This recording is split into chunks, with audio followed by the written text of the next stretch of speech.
What is this, Jules?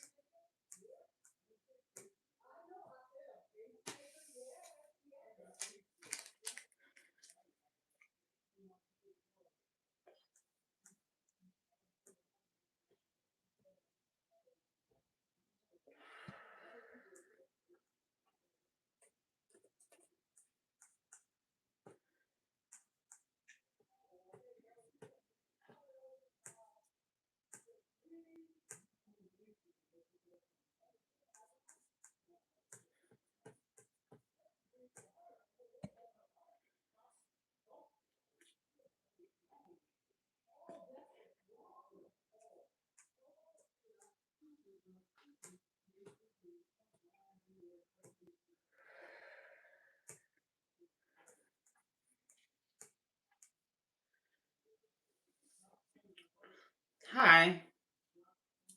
No more. My nails are done. I'm gonna get better at them. But for my first time, not too bad.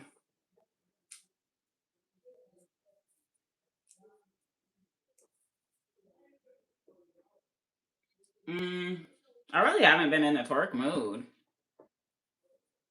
We can't even. I'm about to smoke.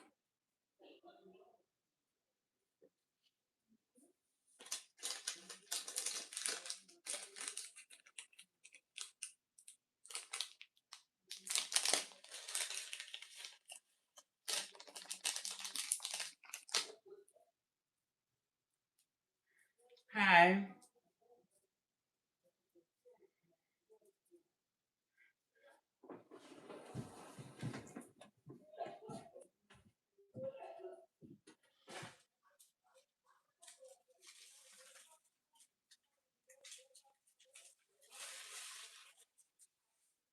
No more late night creeps. No more.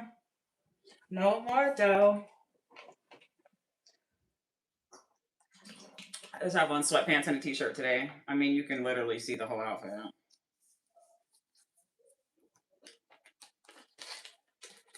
I don't care. No more dough. We can't even kick it no more. No more late night creeps. No more VIP. No more dough. We can't even kick it no more. I swear, I'm about to do my own thing. I want to be totally independent from everybody. I couldn't imagine being stuck with some of you motherfuckers for the rest of my life.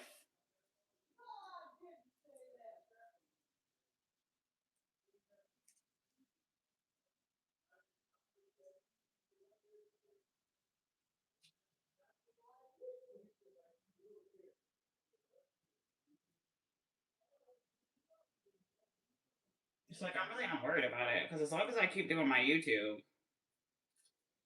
if everything goes according to plan, I won't need anybody.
Thank you. I'm gonna stop dancing for a while. I swear. I'm about to stop doing a lot of shit. I already stopped doing the music. That's never coming back.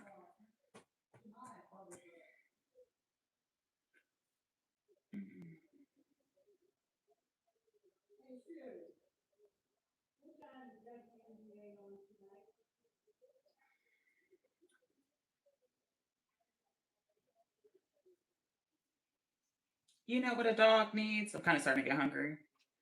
It is 4 o'clock. I haven't ate since this morning. I'm about to go smoke. You know, I'm probably going to chill.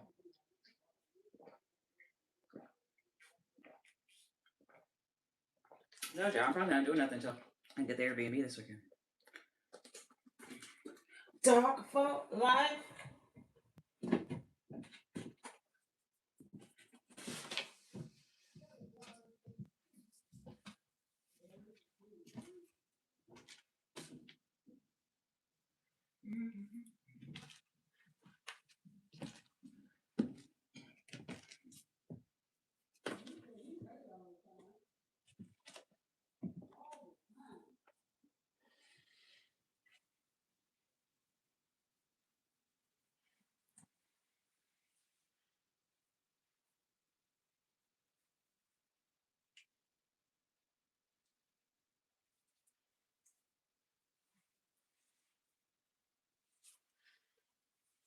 They call me at home and let me know you.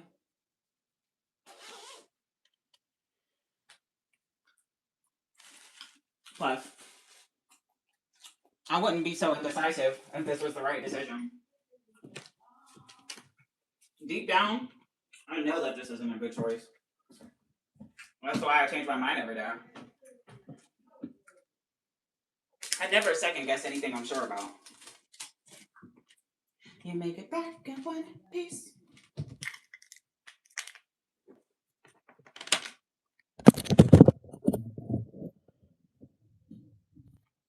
That's what we cool.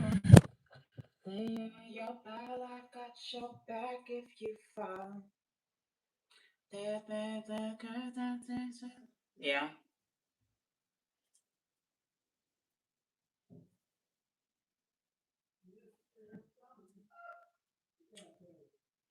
Nails cute or whatever. Finally getting back to myself. Why would I go back to somebody that literally ruined my life the first time around?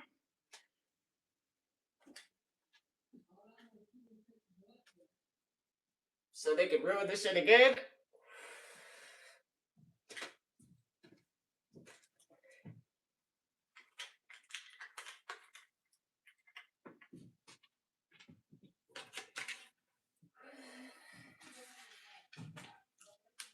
If you make this promise to me, you make it back in one piece.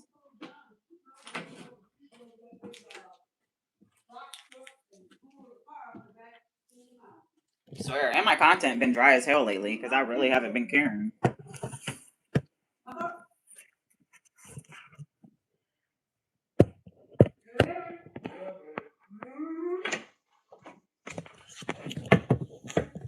Something smells good.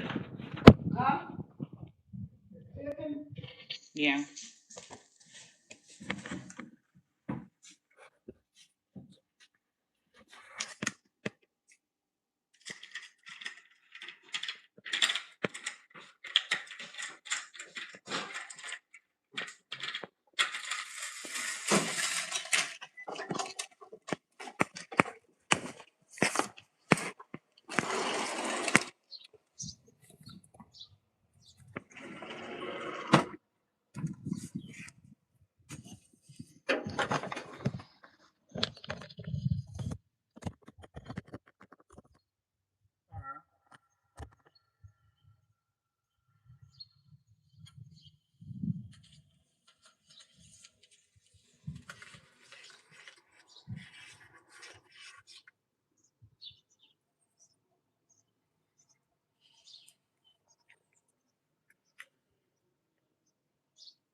I'll give her all the time.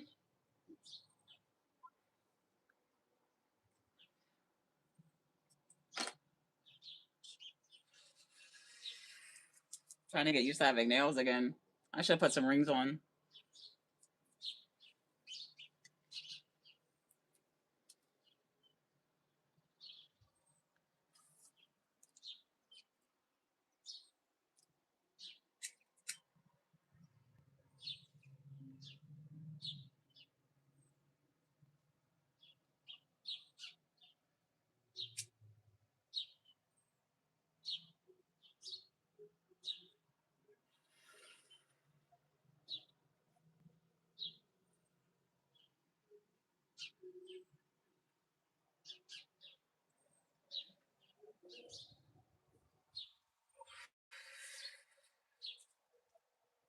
Yeah.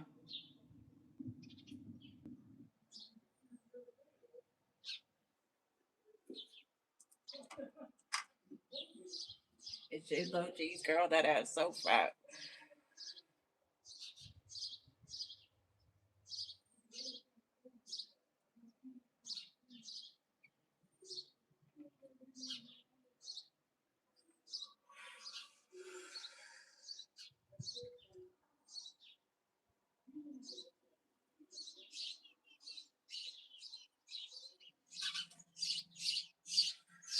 Hey, ride with you, vibe with you. I wanna groove with you, groove with you, groove with you. I wanna ride with you.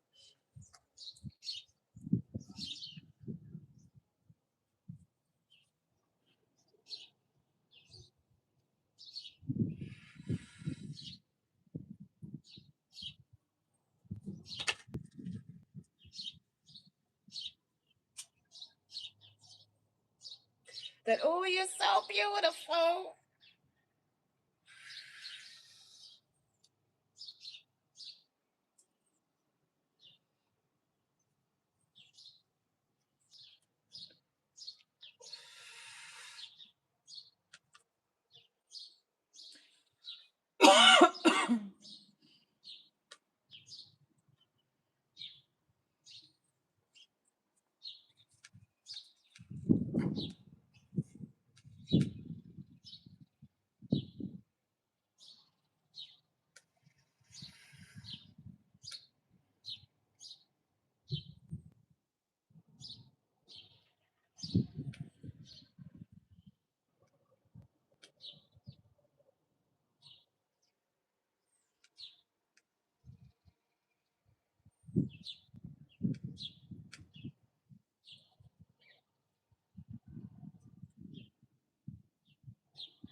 Not really.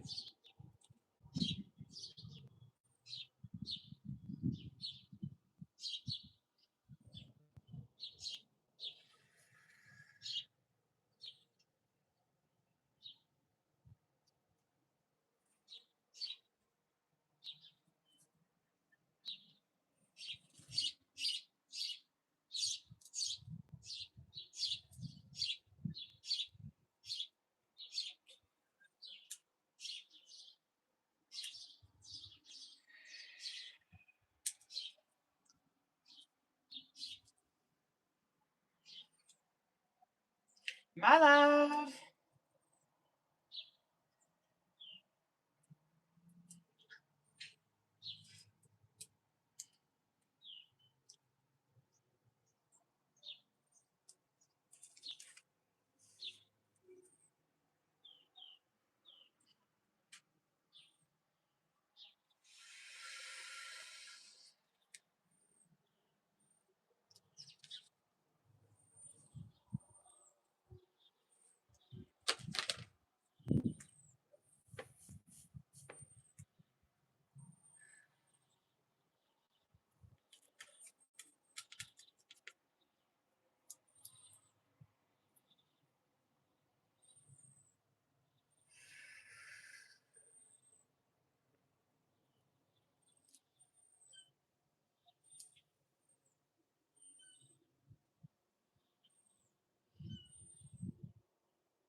It's going good. How was yours? Where the party at? Where the party at?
I'm actually not hungry anymore now that I smoked.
about to. I think I am about to do another episode.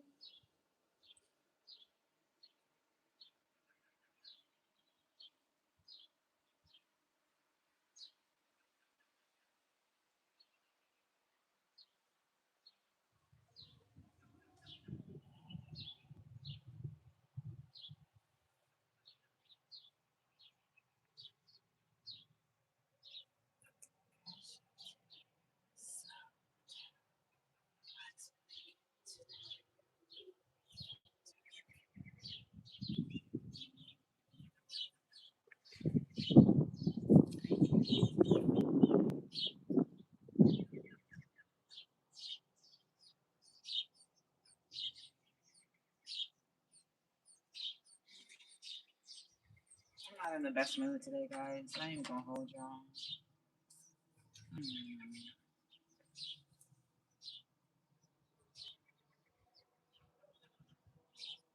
Acceptance is hard.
This song just gets me so hyped.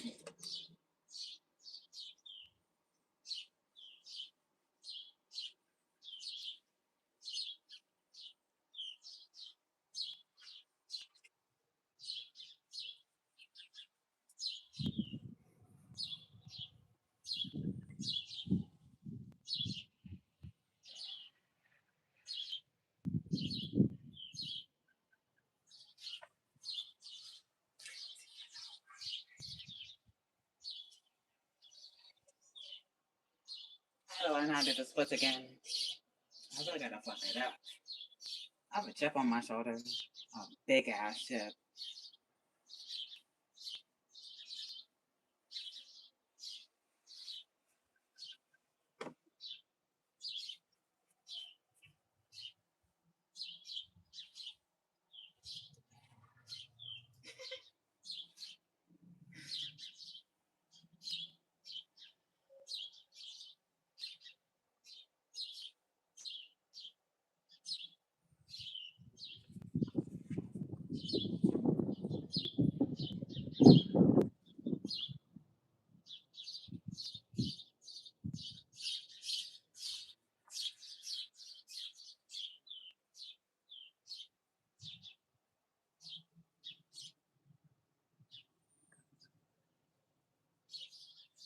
I need that outfit. I need that same look right there. Fire. I need it.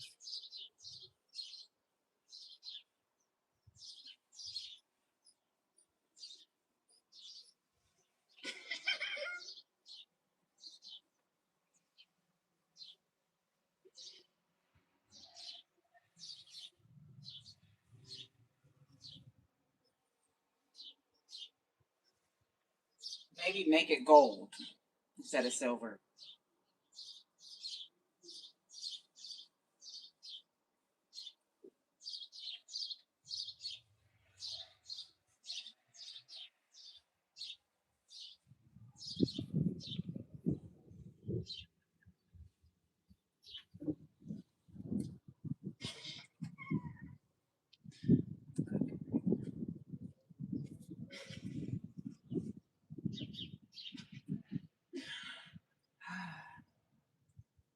Singleness just brings my manifestations. You know what I'm saying?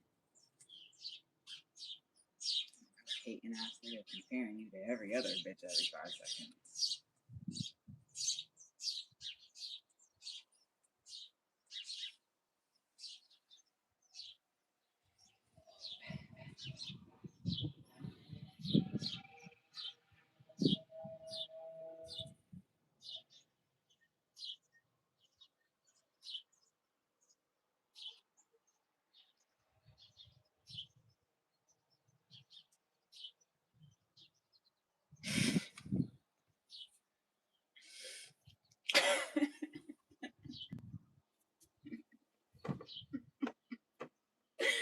I thought about something really.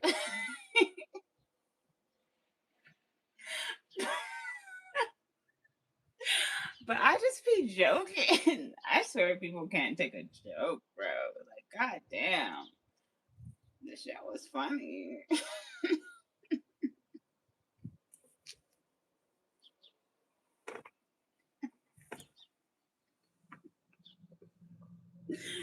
I'm so. I be getting where the animosity be coming from.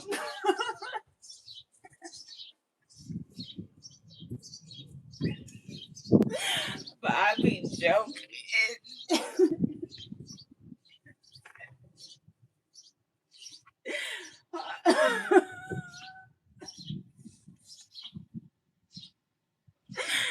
I'm crying right now.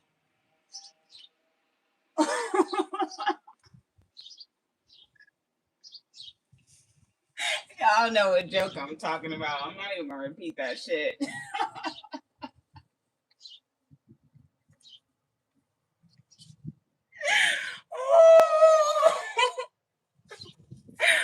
All right, but it was a joke. I make fun of everybody.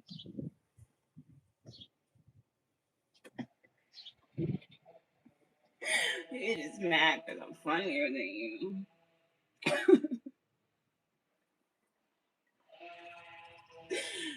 Oh,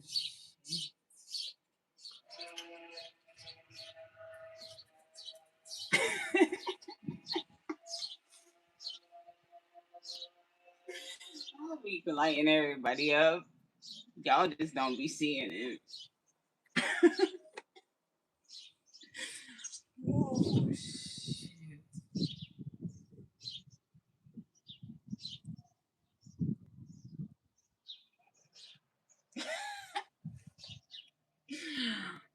Thank you.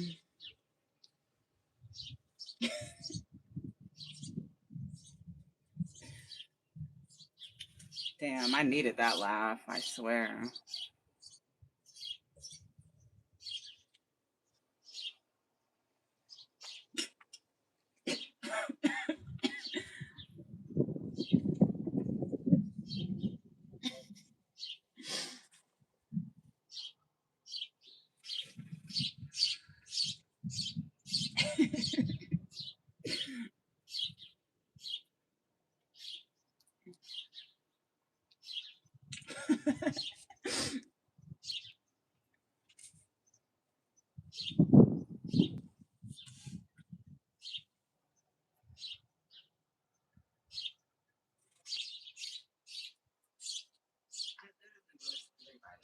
I don't understand. That should be an honor.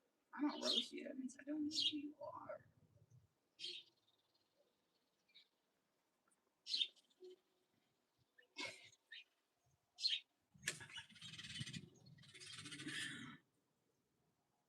So just don't start telling me You'd be mad because I'm funnier than you.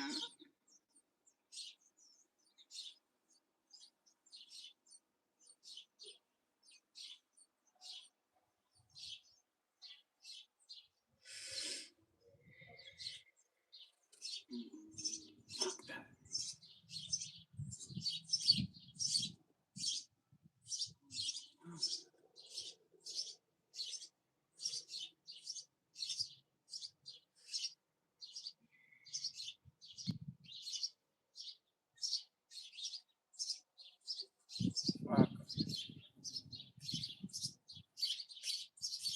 with you every time.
So yes, I was crying and laughing.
ain't even gonna fly. I ain't even gonna lie.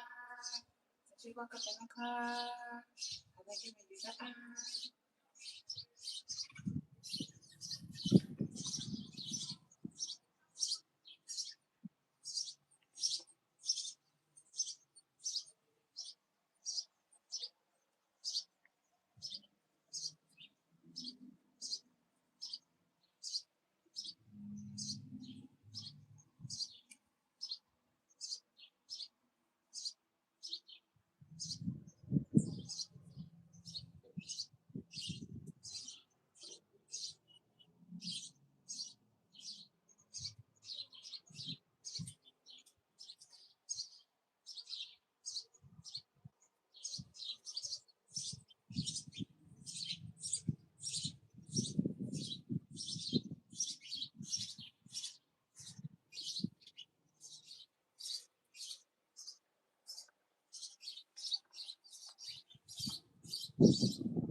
I felt cute.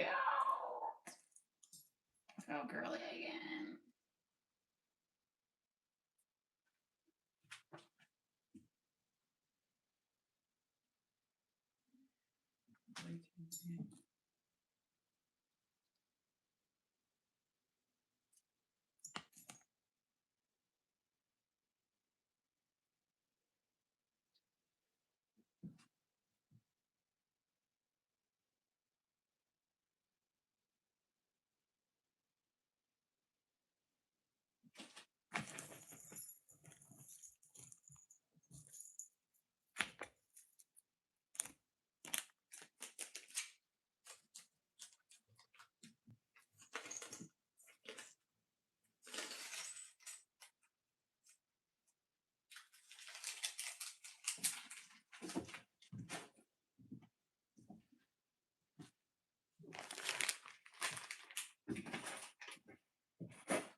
I know.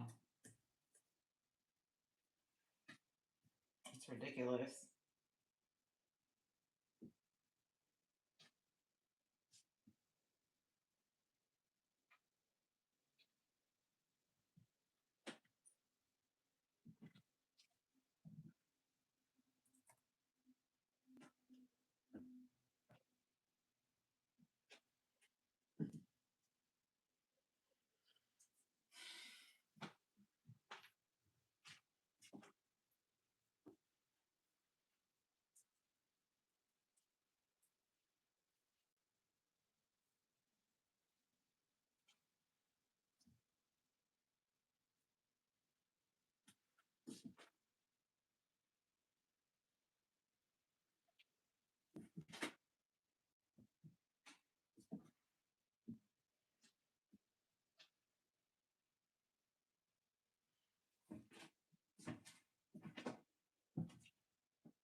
I'm gonna do Bible study.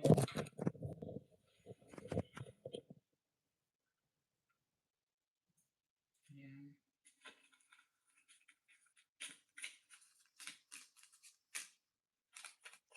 It says situational, single, technically single, emotionally unavailable, keeping options open, not ready to commit, don't take it personal. And that could be about me too. It says catfish, not who they claim to be, filters, masks, and fake stories. Something feels off. Do a reality check. It says silent treatment, weaponized silence, emotional shutdown, punishing instead of talking, healthy love communicates. I feel like I've said everything I had to say though.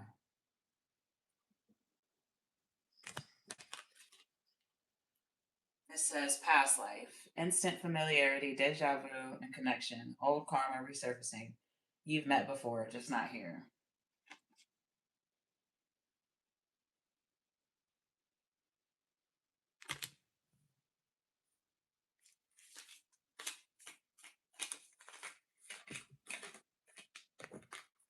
It says breadcrumbs, minimum effort, just enough to keep you around, and consistent contact. You deserve the whole loaf. Yeah, I'm done.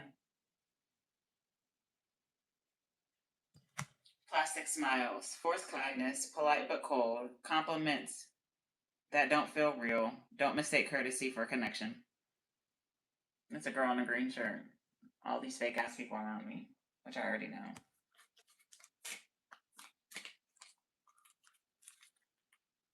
Office politics, workplace alliances and secrets, power plays, smiles in meetings, whispers in hallways. Protect your reputation.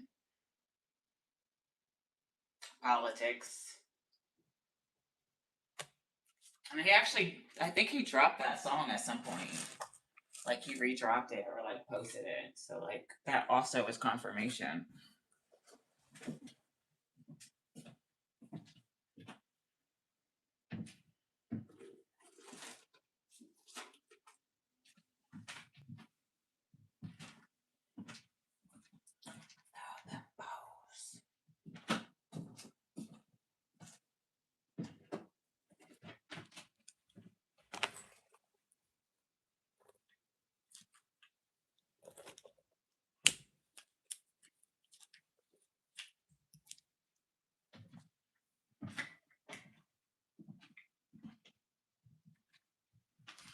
Okay.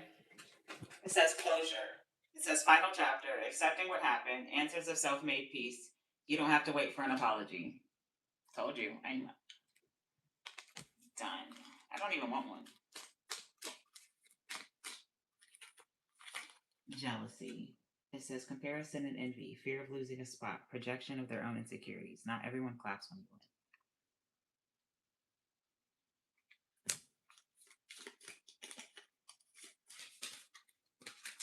And whenever a man tries to humble a woman, it's because he's jealous of her. It says late night call. Up, the world is sleeping. Booty call or deep talks. True colors after dark. What do they really want? Booty call, and it's not gonna happen.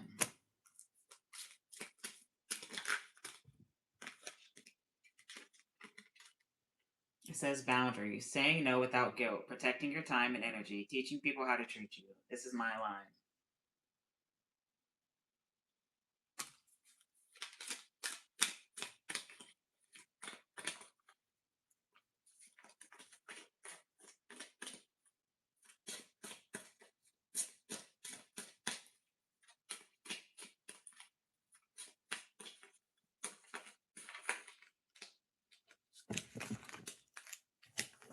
It says self care mode, logging off, rest rituals, recharge, choosing peace over people pleasing. I'm my own priority. It says reconciliation, but I surely doubt that. It says heart to heart talk, owning mistakes, choosing to rebuild, new rules, same souls. I truly don't think this is going to happen, but it does say reconciliation.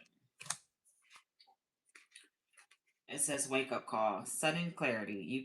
You can't unsee the truth. Universe ringing the alarm. Pay attention now. And I did get a huge wake up call. It says envy watching, silent followers, secretly studying your moves, pretending not to care, but always watching. Your glow bothers their shadows. Influencer status, all eyes on you. Your vibe inspires others. People watching your moves. Use your platform wisely. It says commitment issues, fear of labels, dodging serious talks, keeping one foot in the door, out the door. Here's a good time, never a long time.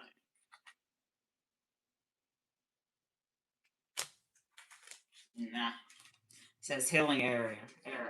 Therapy, journaling, shadow work, breaking old cycles, soft but strong. You're not who you used to be.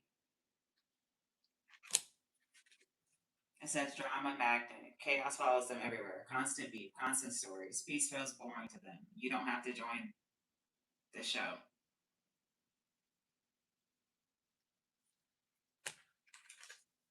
It says spill the tea. Honest conversations, safe spaced event, saying what's been held back. Get it off your chest. So I'm supposed to be saying this stuff. I'm supposed to be exposing this shit. It says power couple. Two strong energies aligning, building together, not competing, inspiring others, love as a team sport.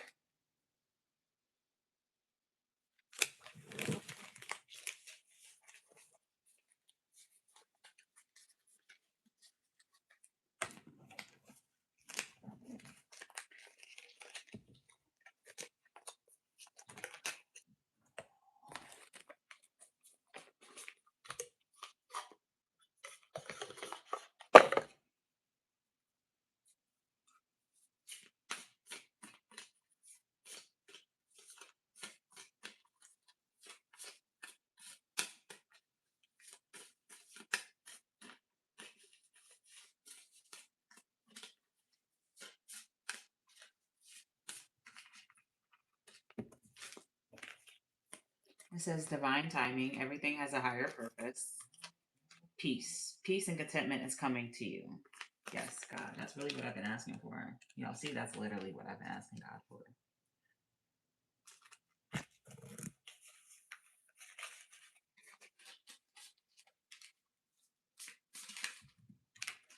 It says self awareness, tapping into your higher self, questioning routines and patterns.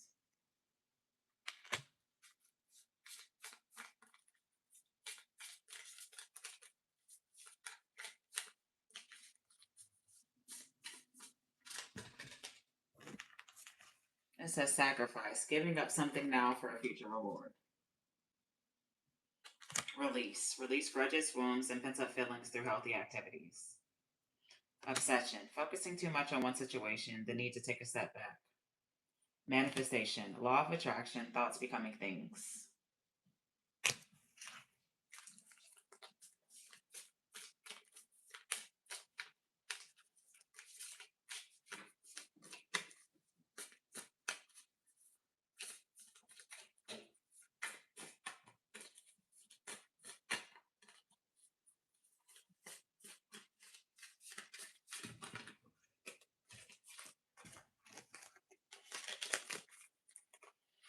It says happiness, new discoveries that lead to celebrations. Love yourself first. Wisdom, knowledge gained through experience from a wise counselor. Resolving issues, solving inner conflict with others, healing past trauma.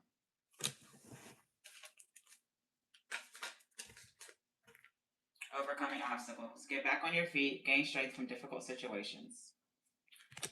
Energy activation, connect to the divine through meditation and prayer. Putting in work, activation that helps achieve goals, building the path to success.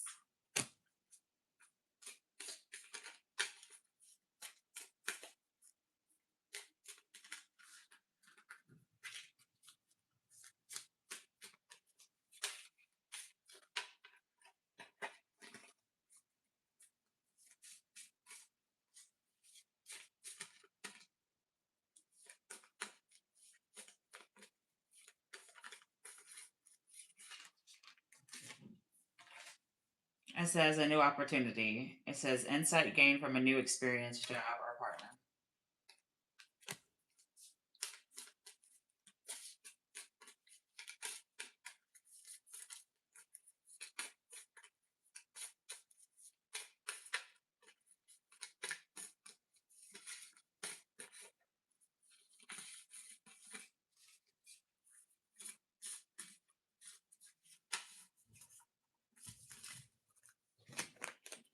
It says stress, cleanse and detox from unnecessary commitments.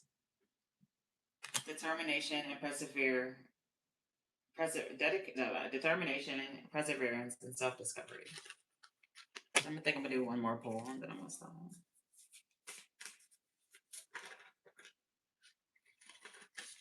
Deception, false illusions, scarcity mentality, falling into bad habits.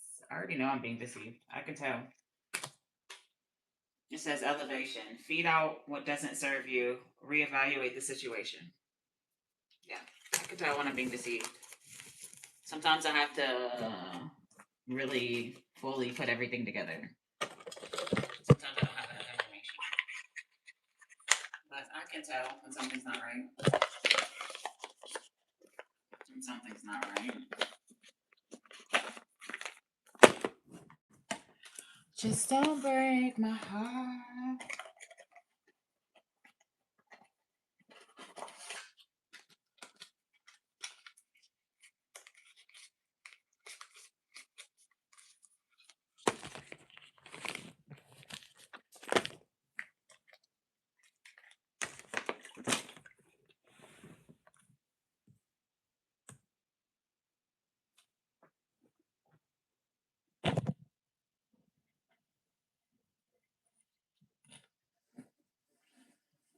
A lot of shit doesn't add up to me either.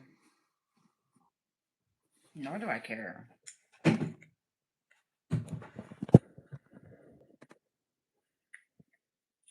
about to do Bible study.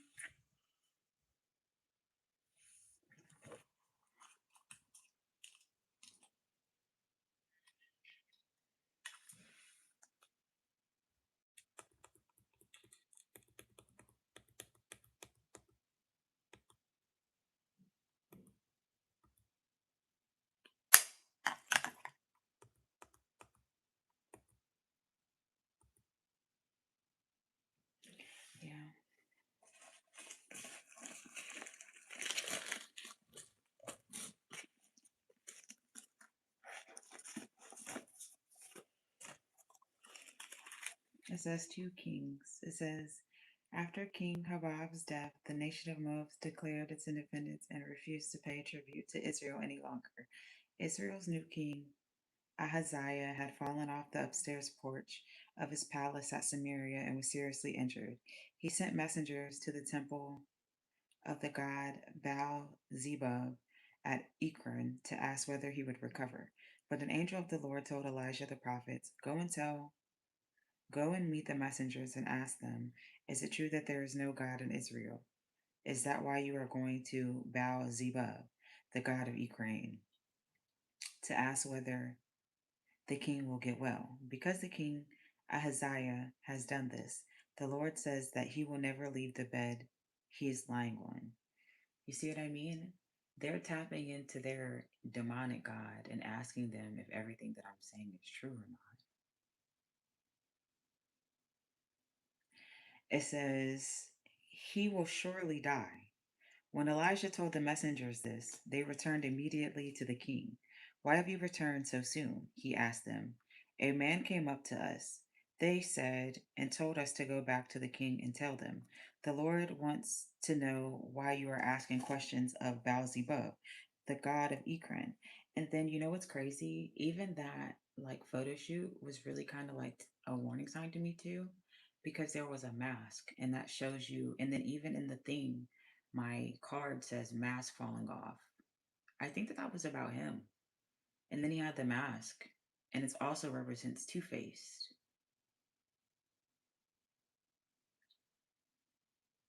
And that's why he's so mad, because I'm really clocking everything.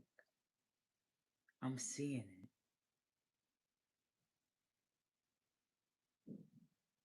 Yeah, that's why he's so mad. People be more mad that it's true than what you're saying. It says, is it because there is no God in Israel? Now, since you have done this, you will not leave the bed you are lying on, and you will surely die. Who was this fellow? The king demanded. What did he look like? He was a hairy man, they replied, with a wide leather belt. It was Elijah the prophet, the king explained. Then he sent an army captain with 50 soldiers to arrest them. They found him sitting on top of a hill. The captain said to him, O man of God, the king has commanded you to come along with us. But Elijah replied, If I am a man of God, let the fire come down from heaven and destroy you and your 50 men. Then lightning struck and killed them all. So the king sent another captain with 50 men to demand, O man of God, the king said that you must come down right away. Elijah replied, If I am the man of God, let the fire come down from heaven and destroy you and your 50 men. And again the fire from God burned them up. Once more the king sent 50 men, but this time the captain fell to his knees before Elijah and pleaded with him, O man of God, please spare my life and the lives of these your 50 servants. Have mercy on us. Don't destroy us as you did others. Then the angel of the Lord said to Elijah, Don't be afraid. Go with him. So Elijah went to the king. Why did you send the messengers to Baal Zebub, the god of Ekron, to ask about your sickness? Elijah demanded. Is it because there is no God in Israel to ask? Because you have done this. Oh. Maybe I'm just drawing, but now I'm starting to think something. Maybe I'm just drawing, but I'm starting to think something.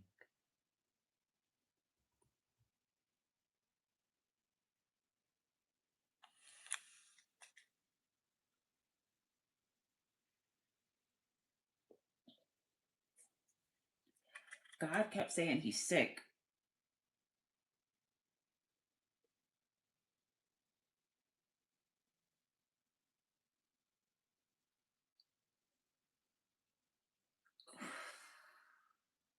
And he's in his 50s now.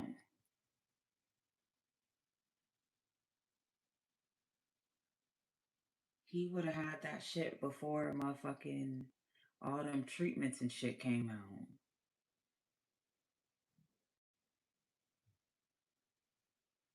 And then who's to say if these niggas ever went to the doctors? If they ever took any medicine? God kept saying the virgin that was there to help the sick man.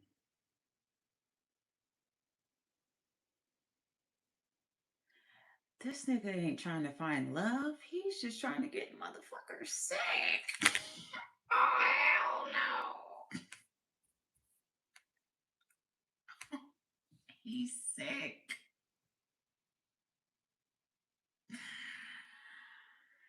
He is sick.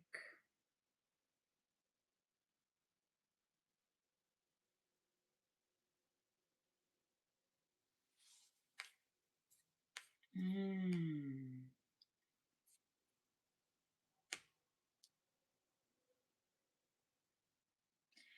He probably has full blown AIDS.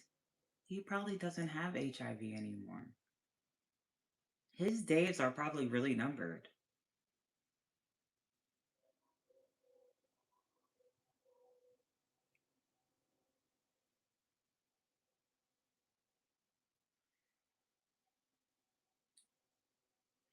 And then that video, when I was talking about that shit, everybody said until they start looking sick, it's going to get worse. He's going to start looking sick. Yep. It's only a matter of time.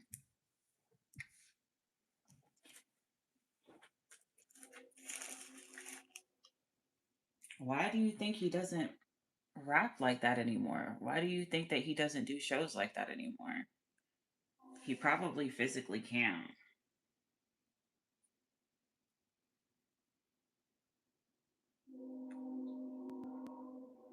He does very short appearances now. Like he'll do a couple songs or he'll go on a stage. But he doesn't do like super big tours anymore.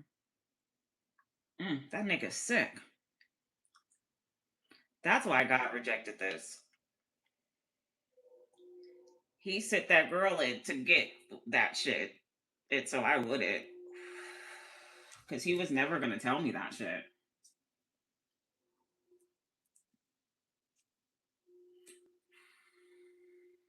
I ain't saying no names, but now it all makes sense. That's why he's out here living La Vida Loca. Because his days are numbered. He's sick. And y'all just falling for the scheme.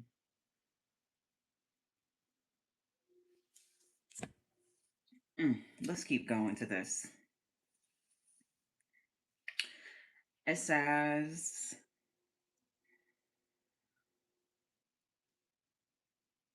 "It was Elijah the prophet," the king exclaimed. Then he sent the army captain with 50 soldiers to arrest him.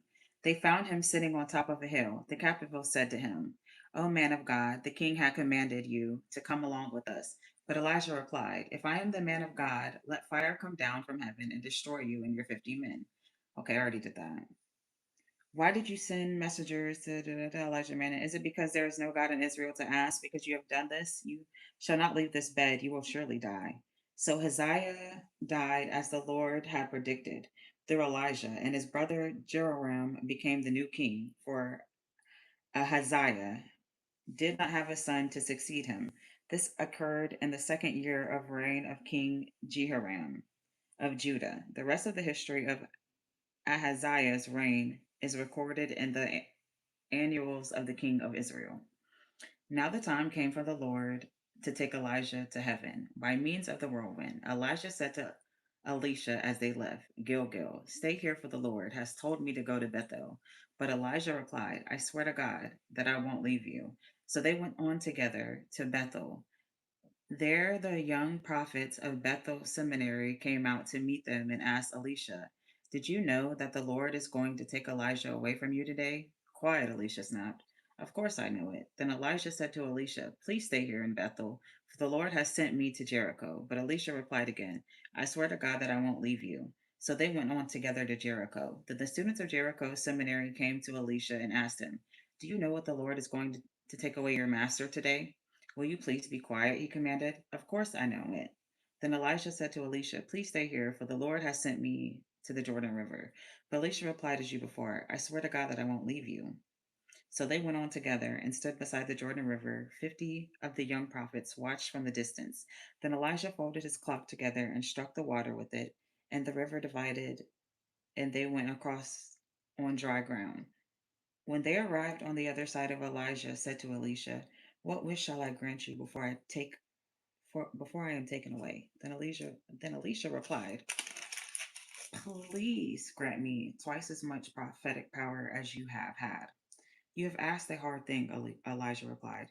"If you see me when I am taken from you, then you will get your request, but if not, then you won't."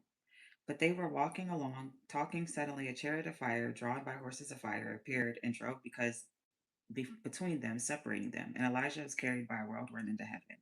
Elisha saw it and cried out, my father, the chariot of Israel and the charioteers." As they disappeared from sight, he tore his robe.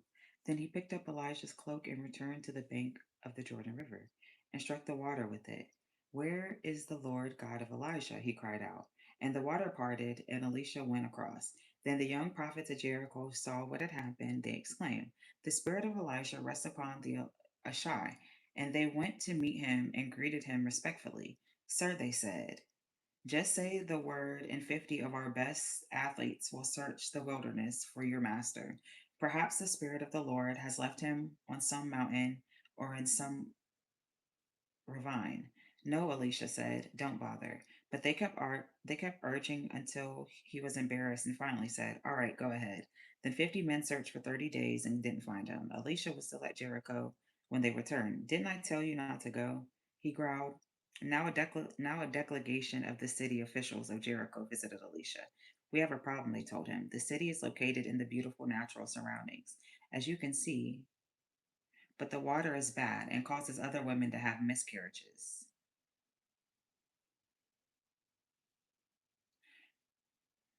The water is bad. That's why I told y'all these bitches cannot have kids.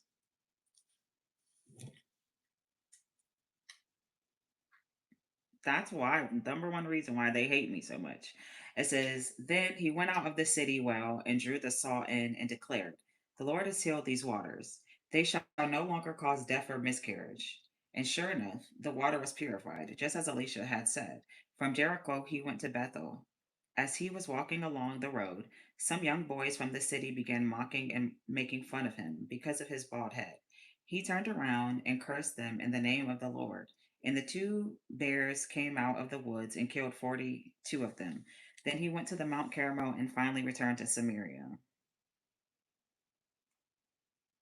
It says, Ahab's son Jeroboam began his reign over Israel during the 18th year of the reign of King Jehoshaphat of Judah, and he reigned 12 years. His capital was Samaria. He was a very evil man, but not as wicked as his father and his mother had been, for he at least tore down the pillar of Baal that his father had made. Nevertheless, he still clung to the great sin of Jeroboam, the son of Nebat, who had led people of Israel into worshiping idols. It says King Mesha of Moab and his people were sheep ranchers. They paid Israel an annual tribute of, and I don't think this is even about one person. I don't even think this is about one person. I think this is when he's talking about the different kings that have ran. I think he is speaking on different leaders. I don't think he's just talking about one person because he keeps talking about different kings. It says King Mesha of Moab and his people were sheep ranchers. They paid Israel an annual tribute of 100,000 lambs and wool of 100,000 rams.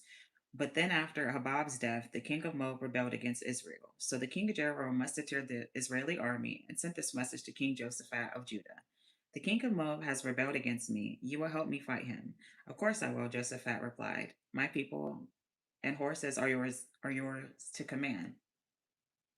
"What are the battle plans?" "We'll attack from the wilderness of Edom." Jeroboam replied, "So their two armies, now joined also by troop from Edom, moved along the roundabout route through the wilderness for 7 days. But there was no water for the men or their packed animals. "Oh, what shall we do?" the king Israel cried out. "The Lord has brought us here to let the king of Moab defeat us." But Josaphat, the king of Judah, said, "Isn't there a prophet of the Lord with us? If so, we can't find out what to do. Elisha is here."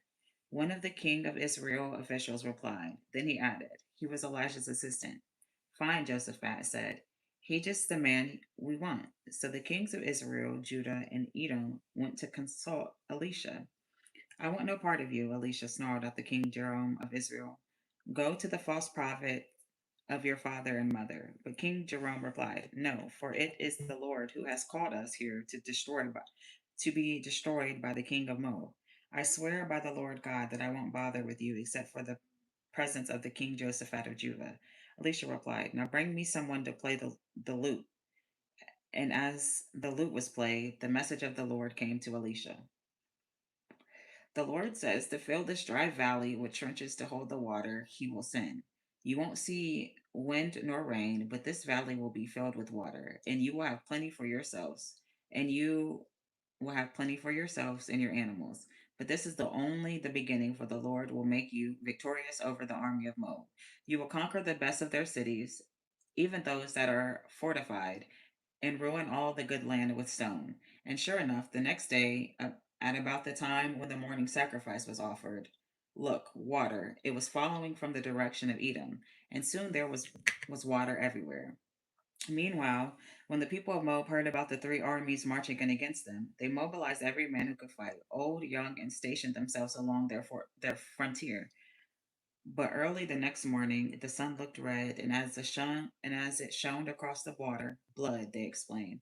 The three armies have attacked and killed each other. Let's go and collect the loot. And I think this is about everybody who's on my side. It's like they're all attacking each other and killing each other. It says, But when they arrived at the Israeli camp, the army of Israel rushed out and began killing them. The army of Moab fled. Then the men of Israel moved forward into the land of Moab, destroying everything as they went. They destroyed the cities, threw stones on every good piece of the land, stopped up the wells, and felled the fruit trees finally. Only Fort Ker Hasheth was left, but even the finally fell to them. When the king of Moab saw that the battle had been lost, he led 700 of his swordsmen in a last desperate attempt to break through the king of Edom, but he failed. Then he took his oldest son, who was to have been the next king, and to the horror of the Israeli army, killed him and sacrificed him as burnt offerings upon the wall. So the army of Israel turned back into disgust to their own land.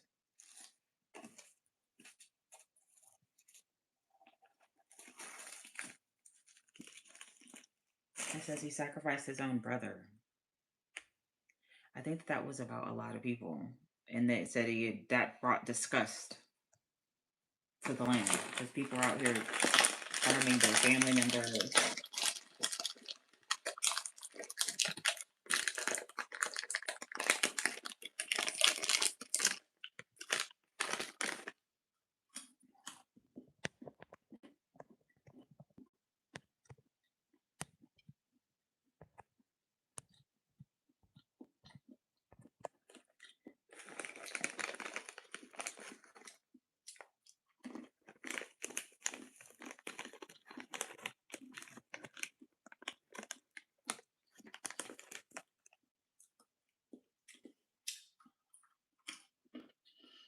And that's why that nigga's such a hater.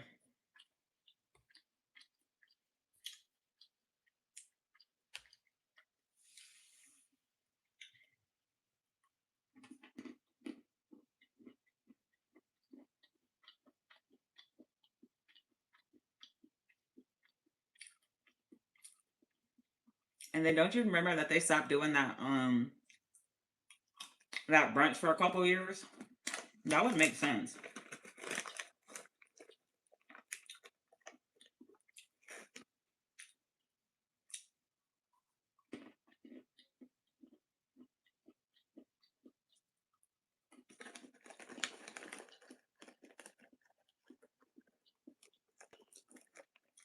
I would almost bet you $1,000 that nigga probably never went to the doctor.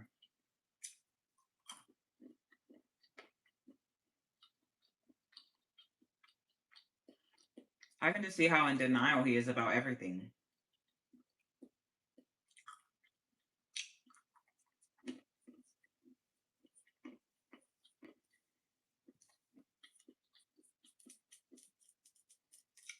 What'd you say? Well, if you niggas are sick, y'all need to start fasting And y'all need to try the motherfucking Dr. Sebi. And you might have a chance to live. You need to start eating vegetarian. You need to motherfucking fast. You need to take herbs. You need to take sea moss.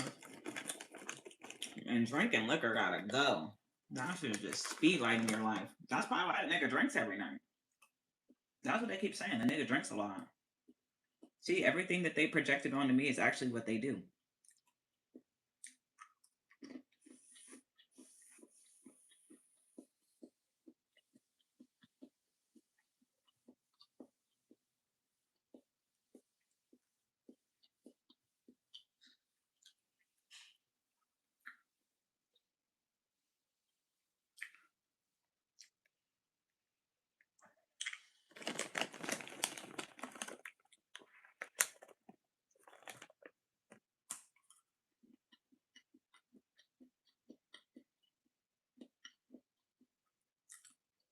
I'm just saying. Like, Dr. Sebi ain't never lied. I told y'all I had cancer before. And he proved that he cured herpes, HSV-on, HIV. That's why they killed his ass.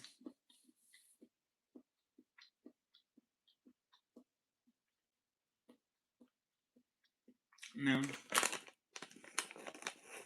See, I always be having to know should be way deeper than what it be. I be wrong. When niggas start being mean, it's for a reason. It's something deeper. They just won't tell that.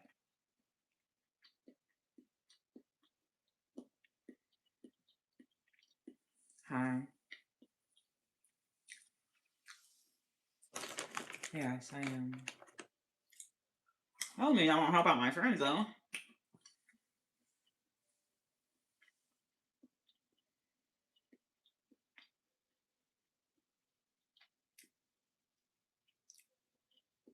And I have to believe that because think about whatchamacallit.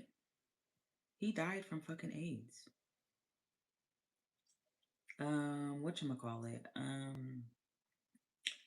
That was around Diddy. He was signed to Diddy. Motherfucking Craig Mack. It said that he was a part of a cult and they refused to go to the doctor. Probably none of them have went to the doctor. That is the cult that he would have been a part of.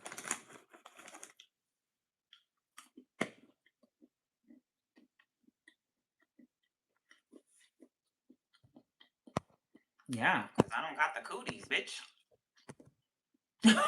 What are you talking about? These niggas got cooties.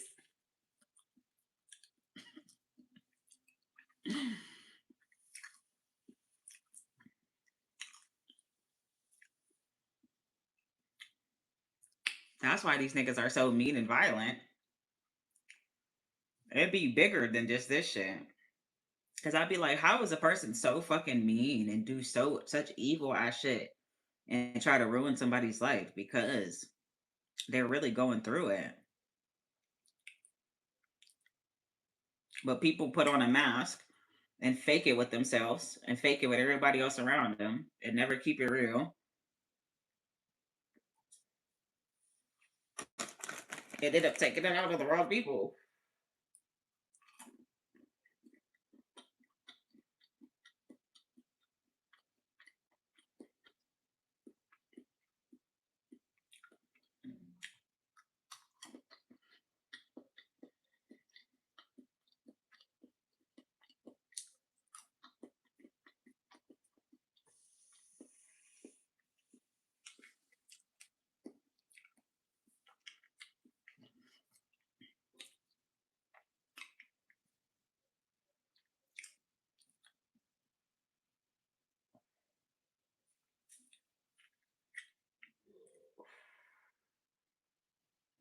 And then you have to wonder, ask yourself, why everything fell off?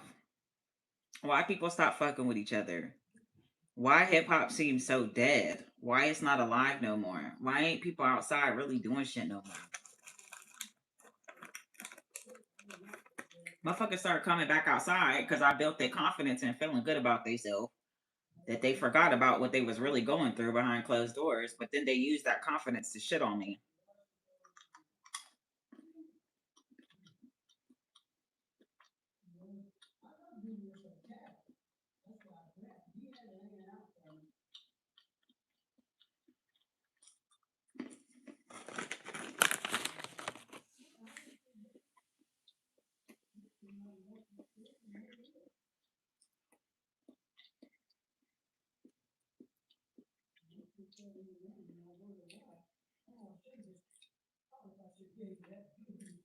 And then I'm looking back.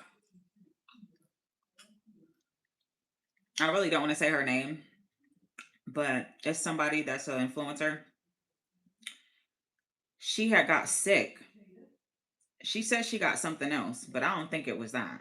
I think it was this other shit. And that's what made her become vegan. And she said she became not sick no more.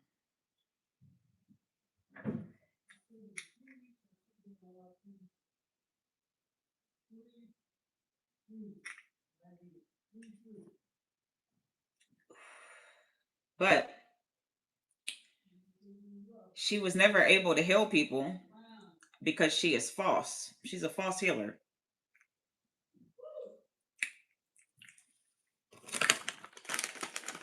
She's actually demonic. You really think she wants y'all to get better? More souls for her pockets.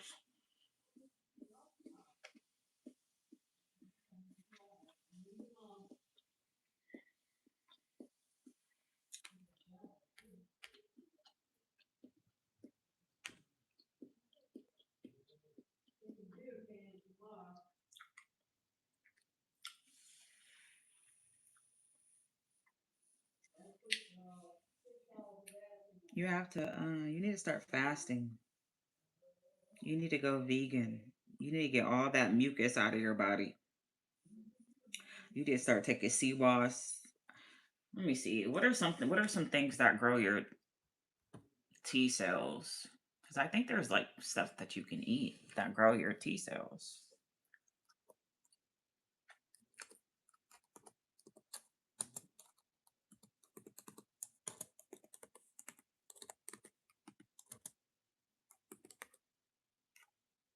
And that's why they all just date each other because they feel like they're trapped.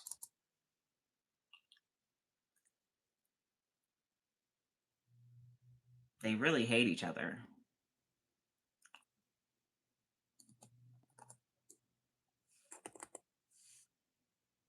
I'm trying to think of what word that that may.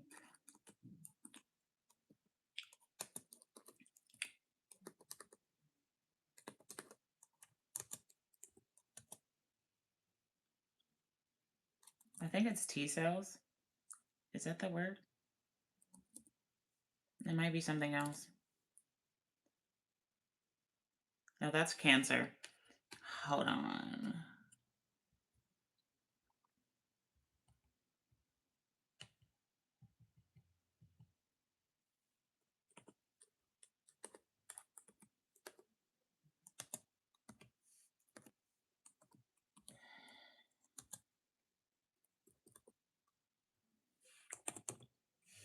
What does.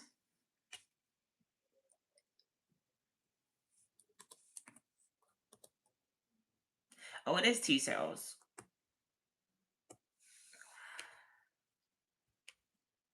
Same thing with cancer.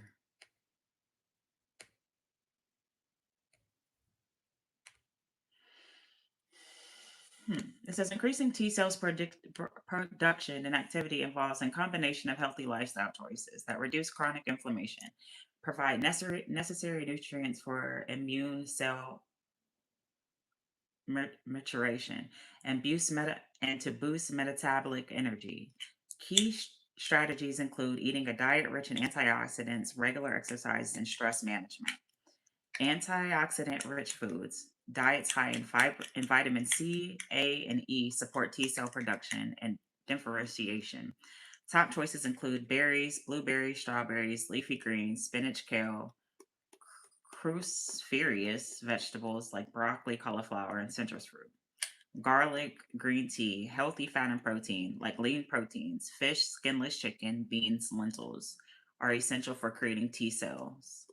Dietary fats, including specific fatty acids, are needed to provide energy for T cells to function, especially after meals. Probiotics, foods like yogurt, kefir, kimchi, sauerkraut improve gut health, which is also increased to Treg cell levels. Food nutrient supplements like vitamin D, zinc, and selenium. Regular moderate exercise, quality sleep, stress management, and avoiding toxics. Quit smoking, limiting alcohol consumption is crucial as both impair immune health. And it says vaccinations too.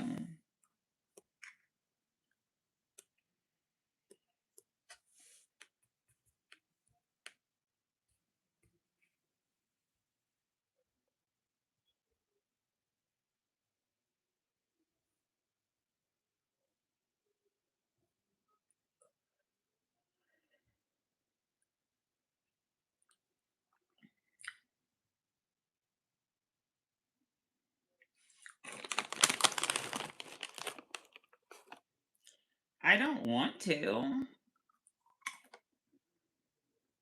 Thank you. No, I don't. I know. But this is what God wants me to do. At the end of the day, I'm complaining. God doesn't want me to be anywhere else right now. I have to listen to what God says. He didn't tell me to move. Anytime I move, when I don't listen, it doesn't work out.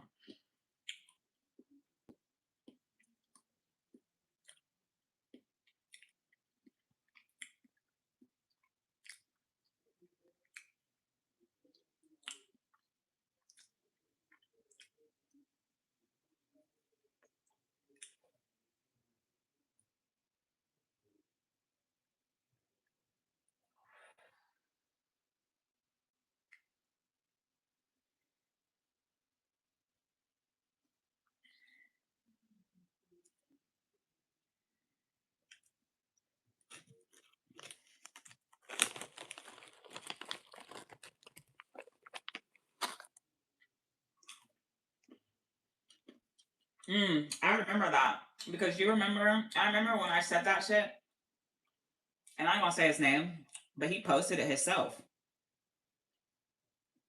He's a producer. When I said that shit, he said he wants to go get his blood checked, and he eats super healthy now. I don't think it has anything to do with wanting to lose weight. I think that nigga is sick.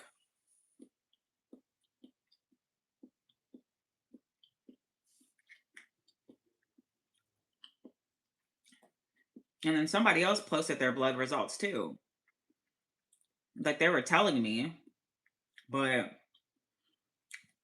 don't know. I guess I just wasn't getting it.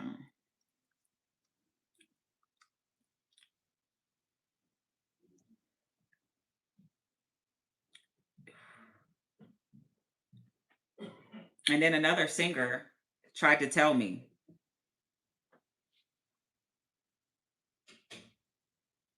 I ain't gonna say her name, but she's been celibate for a long time.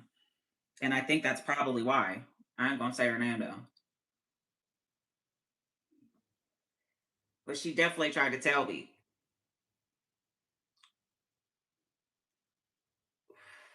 Yeah.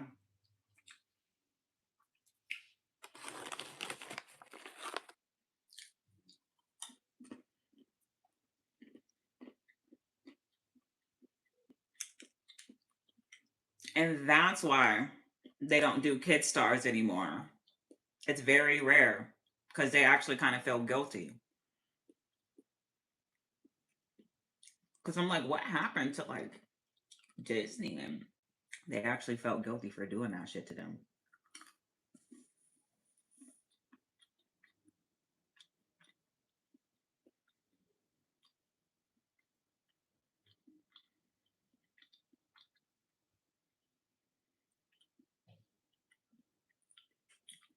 This is this is nicotine.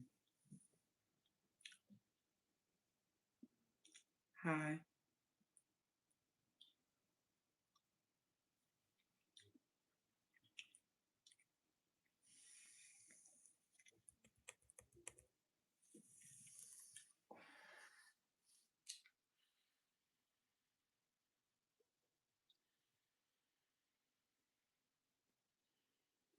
Imagine being so delusional, knowing that you can't have children, faking a whole pregnancy for the world to see, and being jealous and hating on somebody because they're able to give birth. The hate is deep. I didn't make this decision.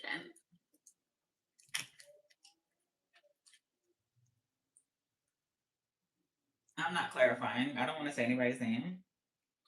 This isn't drama. God told me to speak.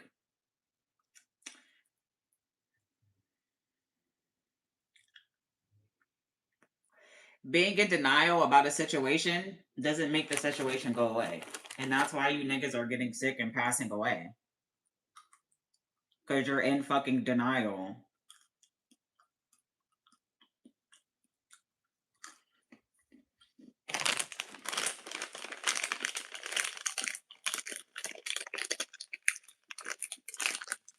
I'm doing good. And then there was another artist that put it in their song, and I'm not gonna put him in blast. But y'all thought he was talking about herpes. That's not what he was talking about. And then another bitch said, "What's in his blood is in my blood." It was not herpes.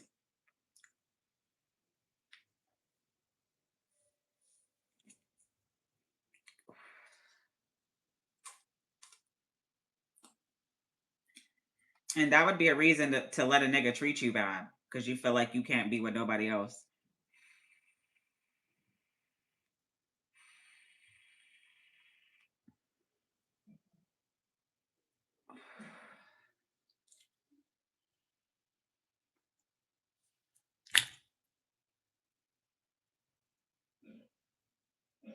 Thank you.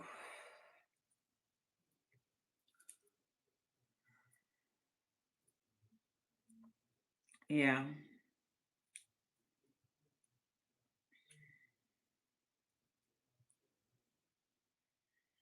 Damn, that karma, God, that karma is coming back hard.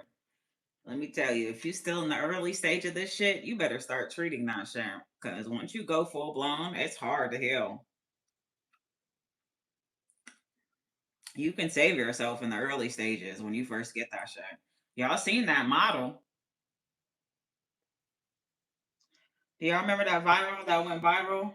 And she was sick as fuck and she shriveled up and lost all that goddamn weight because she was fucking with certain rappers and singers. She never went to the doctor and she ended up getting full blown AIDS. Don't be in denial. Go to the doctor early while you can get saved. You can actually get untreatable now. There's medicine that where you can test positive. I mean, you can test negative if you get on it early. Once you get full blown, it is very hard and you will be in the fucking hospital. Why do you think, well, boy was in the hospital? That was his initiation. He got invited to the BET Awards, and then they also played him at the BET Awards. That was a humiliation ritual. And he was in the hospital for a couple weeks. But he didn't say what was wrong with him. He just said he was sick.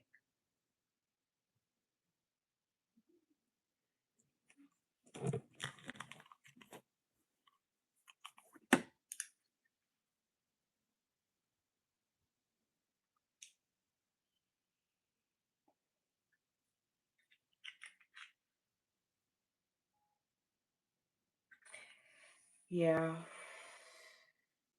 So that's why the nigga acts like that towards me. He does care, but it's kind of like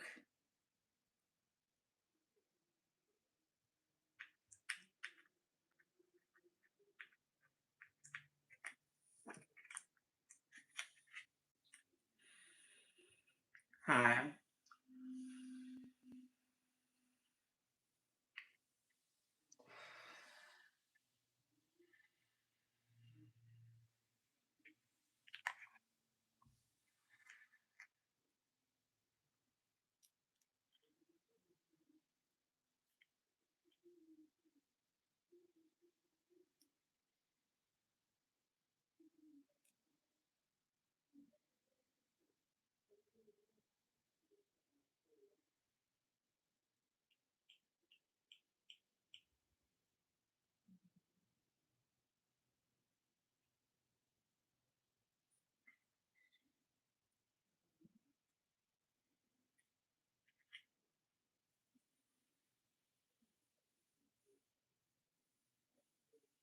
I'm coming for that number one spot. Schemes, they on top, but I'm coming for that number one spot.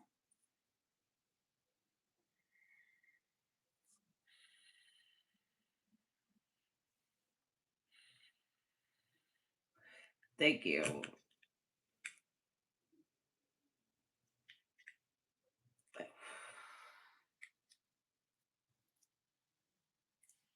I don't know. I might.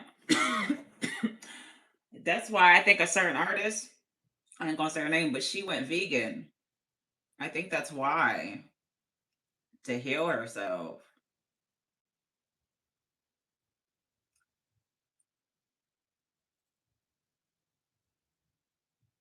Yeah.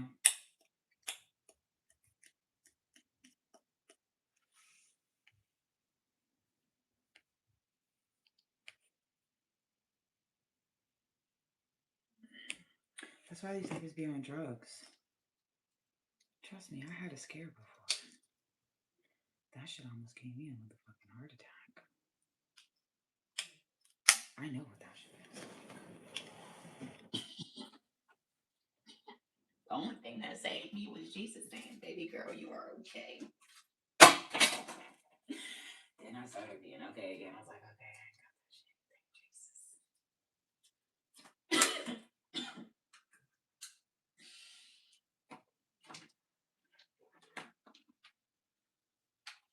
See, God always be protecting me. I don't know how. That's crazy. It's like God always protects me in such a crazy way.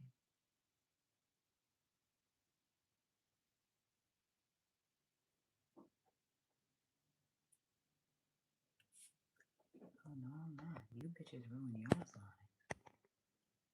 You think I'm jealous of you? You got an incurable disease, ho. That's not even trying to be mean. I'm just saying, I see why you're mean. I see why you're mean.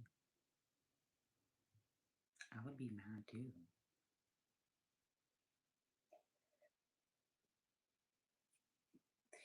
For real. All the unnecessary disrespect and all the unnecessary drama and all the harassment and all the shade. It's like, I see why you're mean as fuck. Life is really whooping your ass.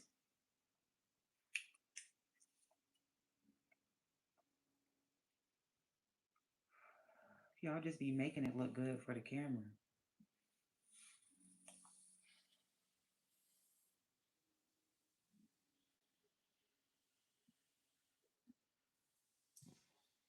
Well, for the people that's with me, God said we gonna win this battle. He said, don't even worry about it. He said, don't have fear, even if it's gonna be some delays and some turbulence. He said, we gonna win in the end. He said they gonna be so distracted. And that's exactly what's been happening. They've been so distracted with drama and mess, they've been getting robbed. That's how I've been getting paid. They've been so distracted with gossip, drama, arguing with each other, competing, messy shit. They can't even see that they're getting fucking backdoored.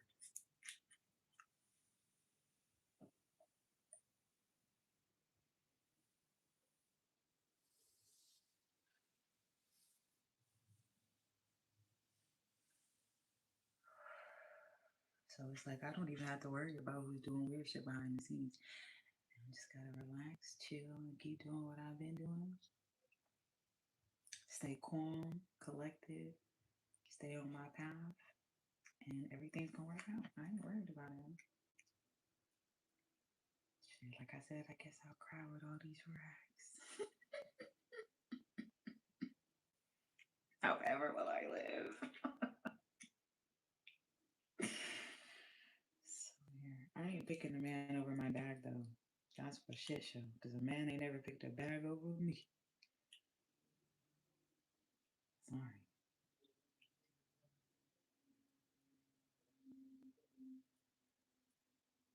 So, for some reason, there are people that want this nigga gone. But I know that this nigga has a lot of enemies. And then you did weird shit to some white people. Why did you think that you was okay with getting away with that? Then he motherfucking take some money from the one dude. He had the business meeting with him. He ended up motherfucking selling us some shit that was some bullshit. And he paid a crazy ass price for that shit. And then the shit ended up failing.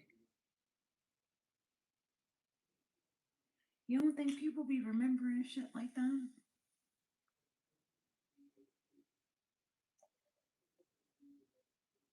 If that nigga had all that money to give you that, that means he either got money, he come from money, or he connected to people with money. See, the difference is between a gangster and the internet gangster is white people and mafia people are very calculated and patient. They can wait years.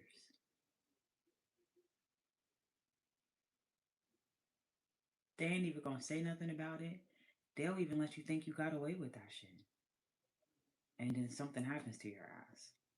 What the fuck you think happened to Diddy?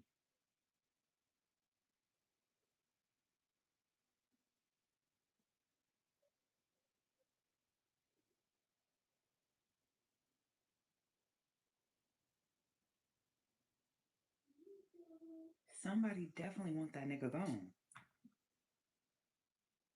I swear to God. And I feel like it's a lot of people. And that's why I see the video is like being around niggas with ops. Like, I think a lot of people feel a certain type of way.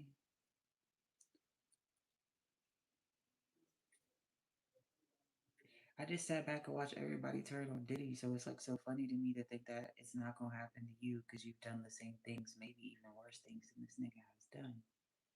So it's just so funny to me to think that you think that they won't do the same exact thing to you.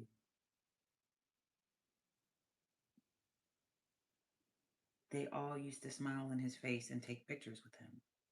Anytime he hosted something, they were there.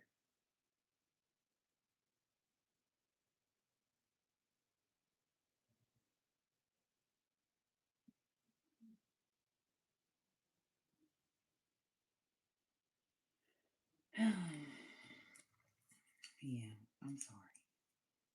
I gotta let this go. It's like if niggas would have did the right shit and would have been loyal and would have did business right and would have saved money and would have been trying to do the right things, you know how much money niggas would have? Niggas want to buy dumb shit. Niggas want to trick on bitches. Niggas want to trick on niggas. Niggas want to do all sorts of just stupid shit. Buying $200 million mansions and just stupid ass fucking shit.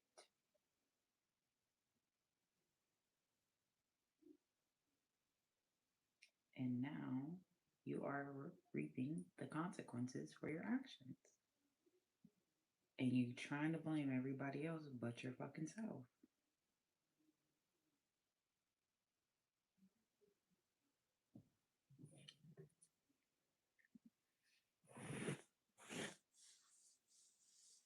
It's hard being a tough parent, but you know,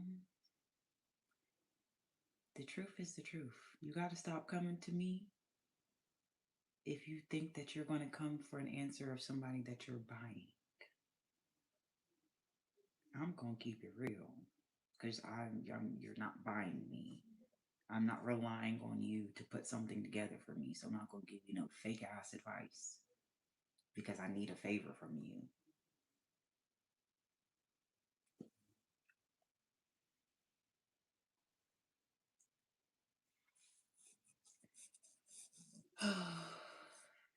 No, I'm not complaining. I'm just talking. Thank you. I can't wait to get better at these and try different colors and designs and stickers. I'm gonna get some nail stickers. I ain't buying nothing else for a minute. I'm gonna get some like glitter top coat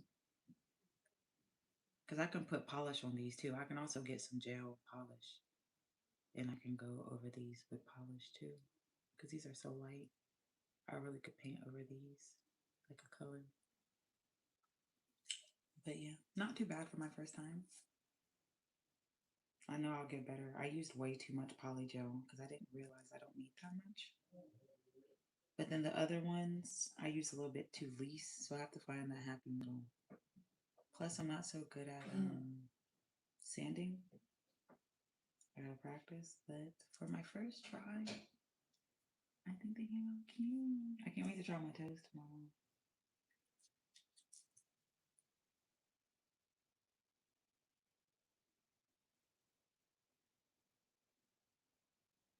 Yeah, I used to lie to people and tell them what they want to hear too.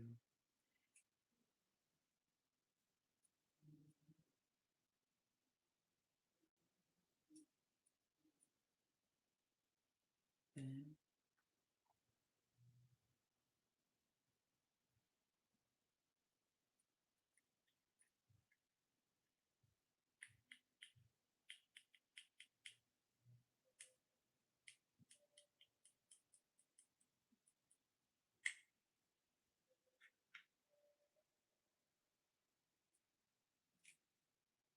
and that's what's so crazy is like people will shit on you for these same people that have shit on you and you've seen shit on other people a million hundred times. And then want to run back and try to backpedal. Like, who the fuck you think kept you afloat and alive and in these rooms and relevant all these years?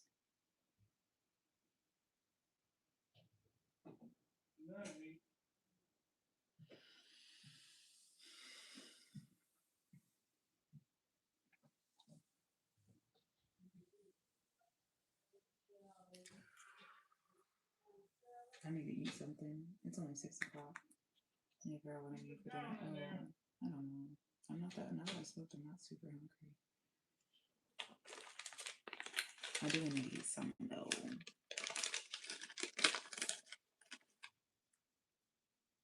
Well, I'm with him.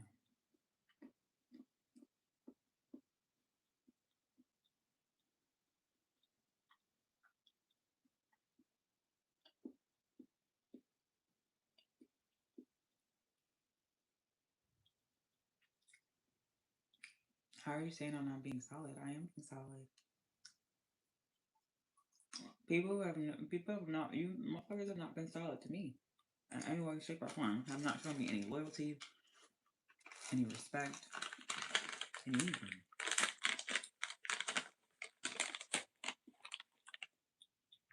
Never told me, never opened up to me, never told me anything about anything that was going on, how niggas felt, what bothered them. And they're cold as fuck. And then they come and they be nice and they get cold as fuck. Mm-mm. You fighting demons that I had nothing to do with. And you can't even take accountability.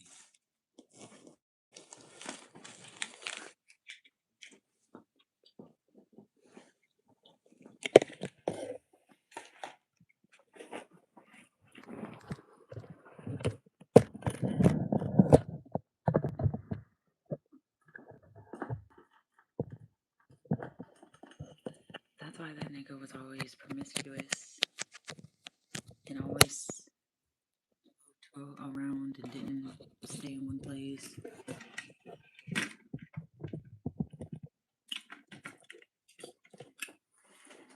Doesn't feel work.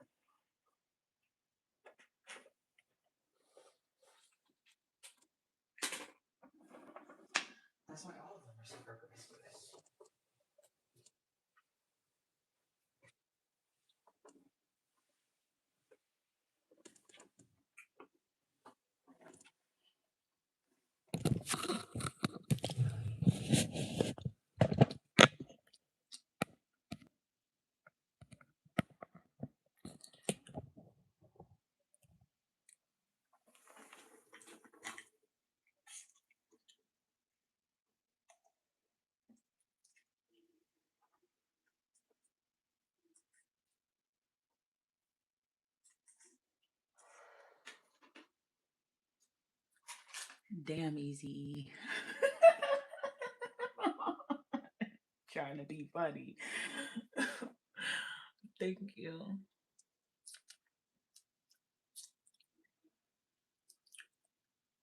Even Easy. But that's just so curious to me how he did it, how it happened to him so fast. Like, how the fuck do you get sick that fast? It usually takes years.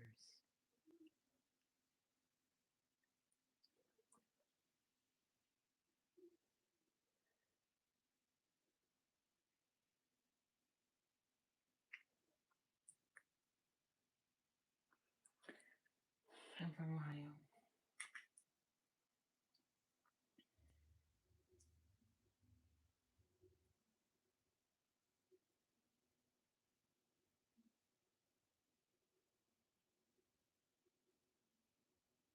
That's why don't nobody be using condoms, because it's like, what's the fucking point? What are you protecting yourself from?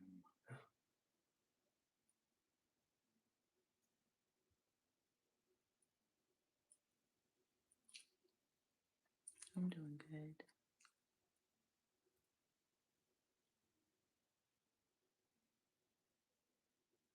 Oh, oh, weak immune system. Yeah, he had to be a real fucked up immune system. He probably didn't eat healthy at all. He probably motherfucking. I'm sure he drank a lot, smoked a lot. Probably was eating a whole bunch of bullshit. He's from the hood.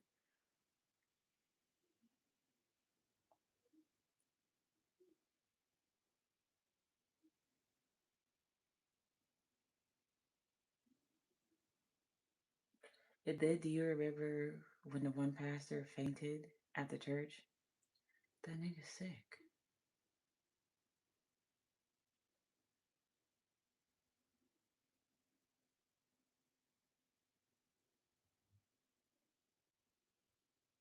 They never took this shit seriously.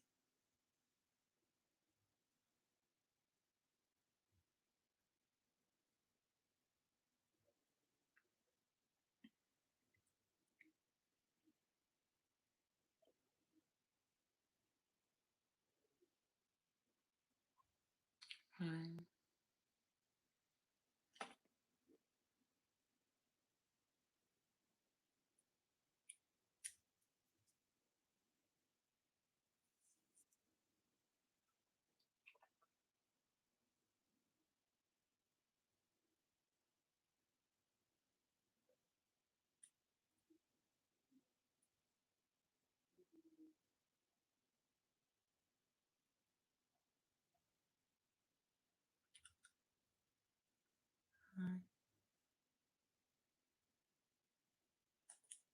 there's no audio. There's always some weird shit going.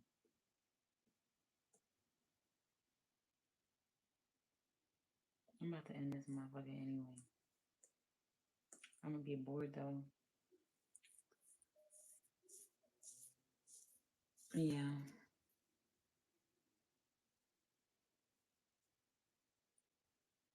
I wanna get a purity ring.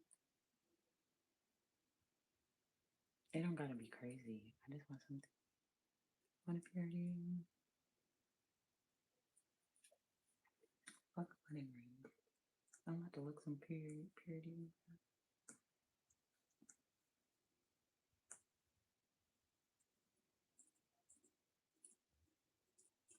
And then it's like y'all probably didn't even tell people what they signed up for. That's what makes it so bad. It's one thing to tell somebody and let them make a decision, but if you just do shit, telling them, and then you just ghost them, that's why these niggas be ghosting bitches, because they know that that time is gonna come where they're gonna find out. So then they ghost them.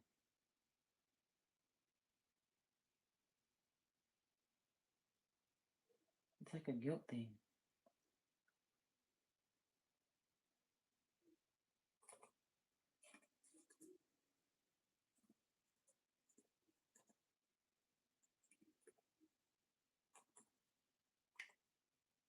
So that's what that whole situation was about. But he was being gaslit. There was a bitch, I ain't gonna say her name, but she was dating somebody and she tried to put his shit on blast and say that he had gave her herpes because he cheated on her with such and such. But she really was the one that got the shit first. She was out here whoring around too on the low. And she ended up was the one that actually got it. And she actually gave that shit to him, but it wasn't herpes. It was fucking HIV. And that's why they broke up. She just gaslit him and made him feel guilty about that shit the whole time. But that shit came from her.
I like these love weight rings.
There's so many cute purity rings. They're so cute.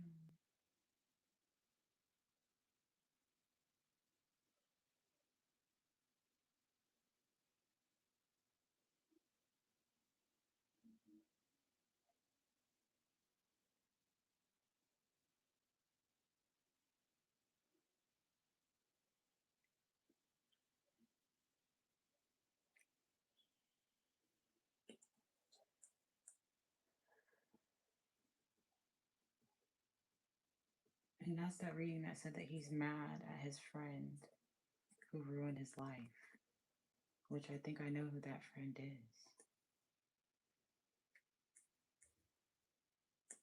I think that that's the friend that is locked up.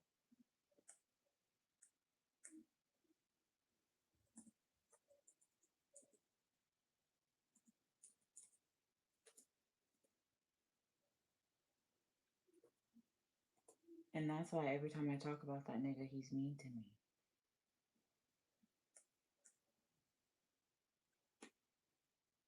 Instead of just communicating, like, I don't like that nigga. I make it very aware of the people who I don't like.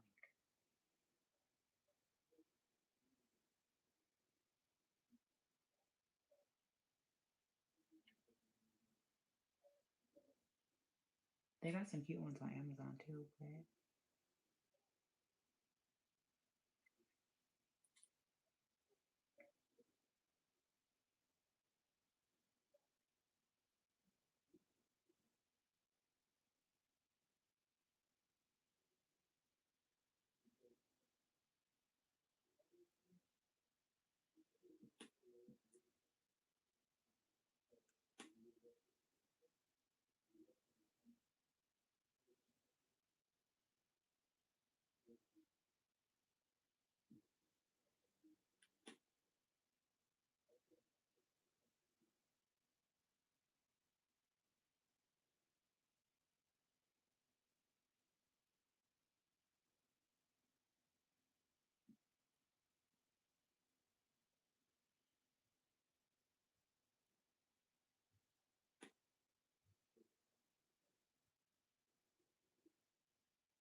There's so many cute ass rings. Sorry, I'm getting lost.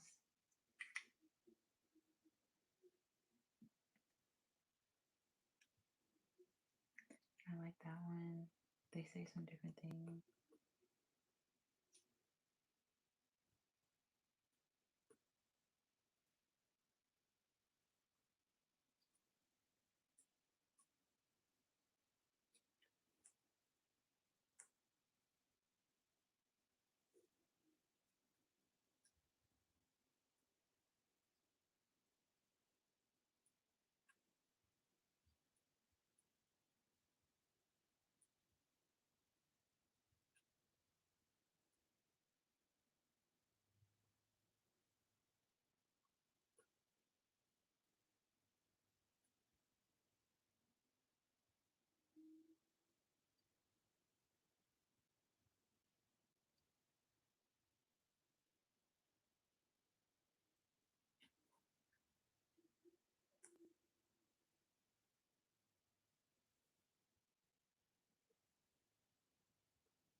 Yeah, shopping makes me feel good. That's why I have to make a lot of money, because that's one thing I really do like to do. I like new shit. Everybody want to know what I like to do. I like to shop. But I'm responsible. Like I know when there's a time to shop and time not to shop. I'm not one of those people. I used to just shop till I drop. I don't do that no more. I definitely put myself on the budget. Any chance that there's a chance for me to get some new shit? I'm definitely like, yeah.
I am about to get up and get me something to eat. I like TikTok shop a lot. I did used to go to City Trends, but not really that much. I really was more like when I was a dancer, I used to get a lot of my outfits from like the hood beauty supply stores. And then I would just buy like really nice shoes to go with the outfits. But I always wore just regular ass little beauty supply store little fits. I mean, sometimes I would get other stuff, but I'm doing good. I do like TikTok shop a lot. It's just convenient, and they always have super cute shit.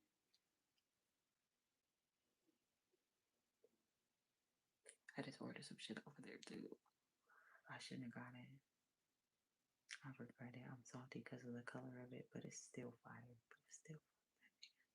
But it's fire though. But I shouldn't have got it.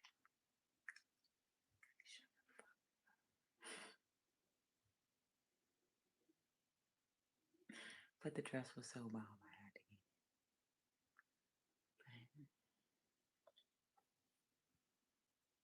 But it's like I can never wear that color now without people thinking something's going on, and that's so fucking annoying. That's so annoying.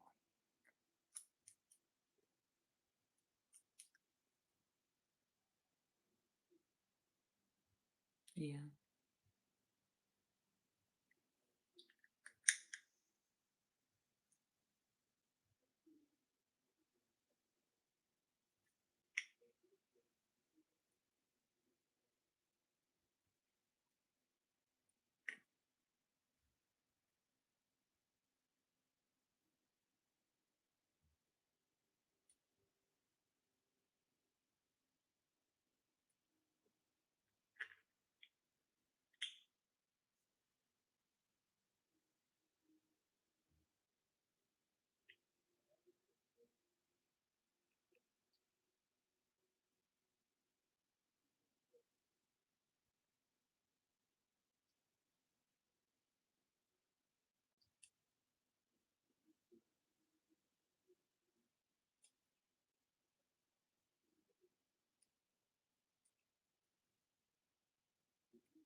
Yeah, I do like to smoke.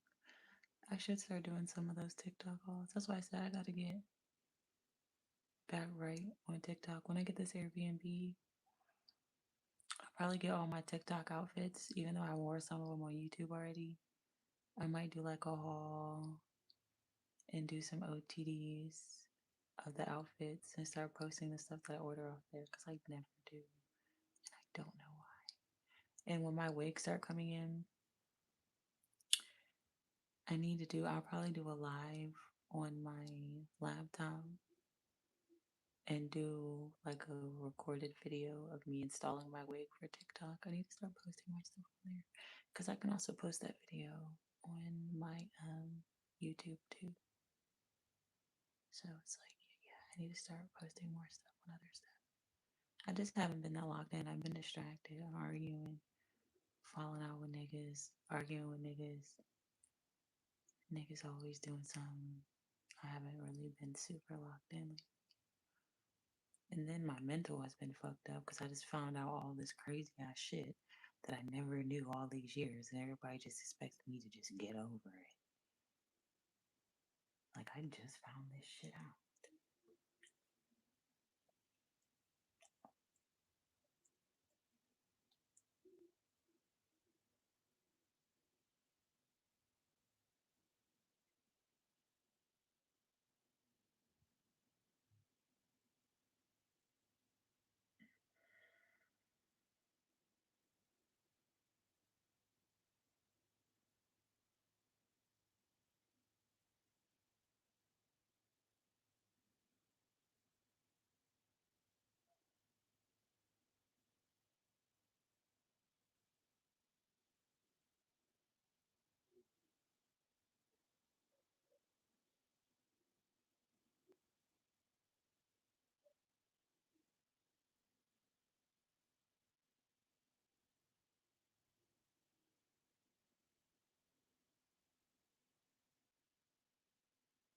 Do you know what's so evil?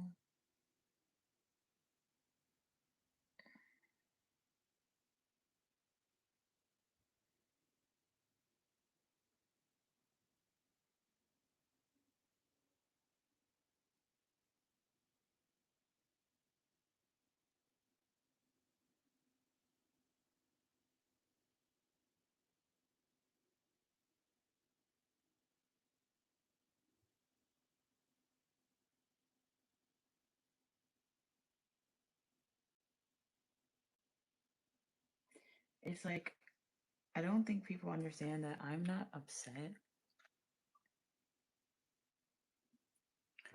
I'm not upset. It's like I think people think that I'm judging them based off of the shit that they did. And I'm not judging you for anything.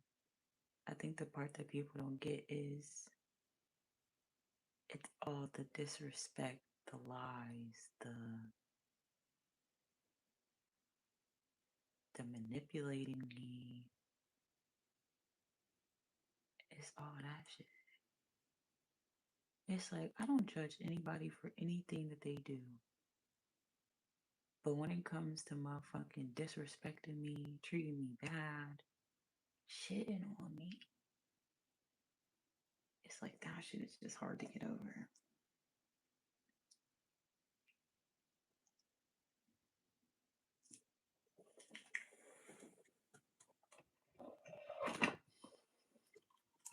And then I remember the nigga posting like basically saying like love doesn't exist. And I really deep down really feel like he believes that.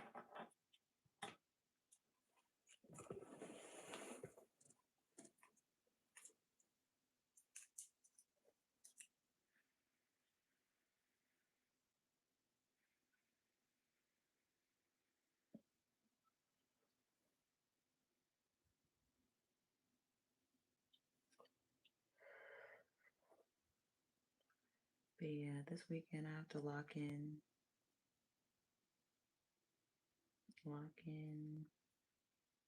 do a whole bunch of content, and distract myself.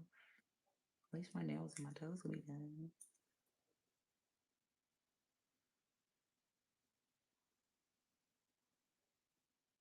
Love don't exist. I learned my lesson. Okay.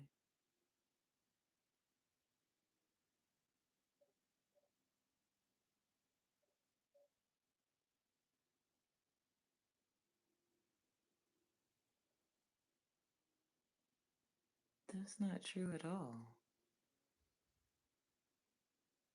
You're missing the whole point. It's like you don't hear me ever. That's not true at all. I said so many things. I said what I wanted to do. I said what my plan was. I included niggas in my plan.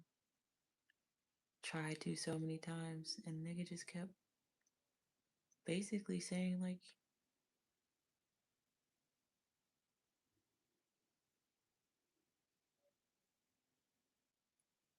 he got other shit going on.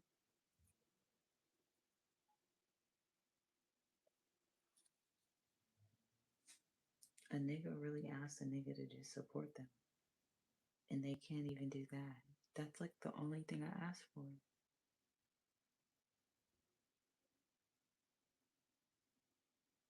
and niggas can't even do that. It's always a backhanded compliment or some weird shit.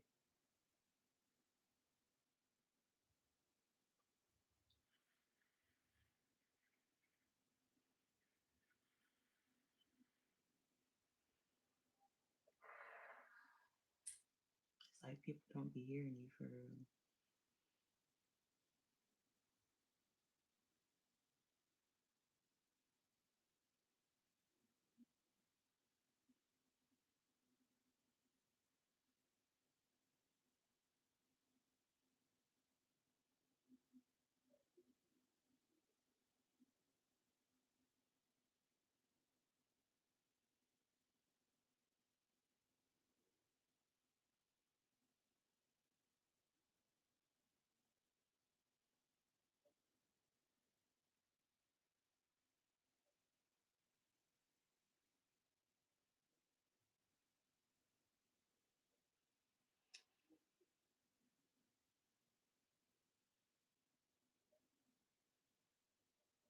I don't feel like twerking right now.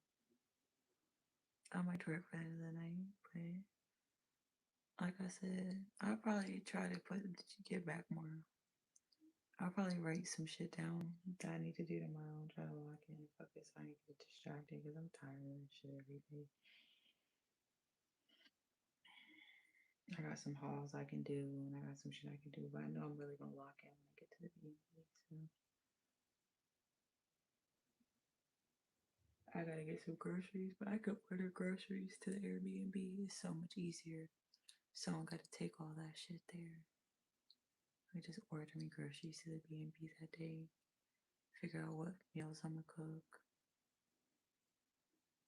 and get all my outfits together. Yeah, that's what I'm doing this weekend. As long as there's a B&B. I'd rather get a B&B than a room because I get harassed every time I get a hotel room.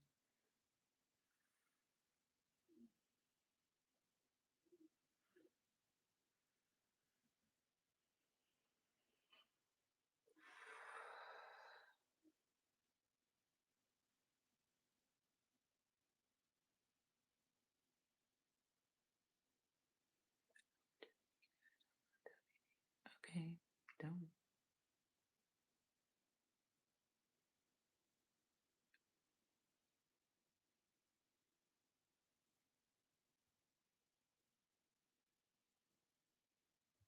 This shit just irritates me. And the niggas talking about that's why motherfuckers always be trying to make me mad and ruin my day every time I go and do something. And that's not like I have to work. Like that's not okay.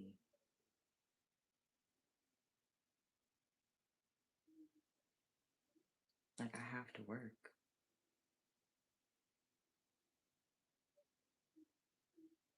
As soon as I'm done with work, this nigga gets all of my fucking attention. All of it. I'm sorry, you cannot have my attention all fucking day. You get my attention all day as it is, because all I do is talk about this shit.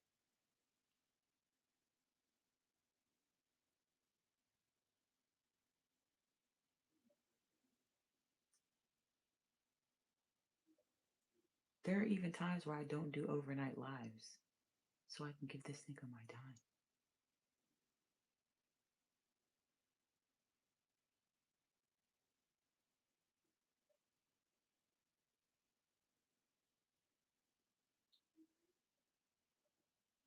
Like, what the fuck?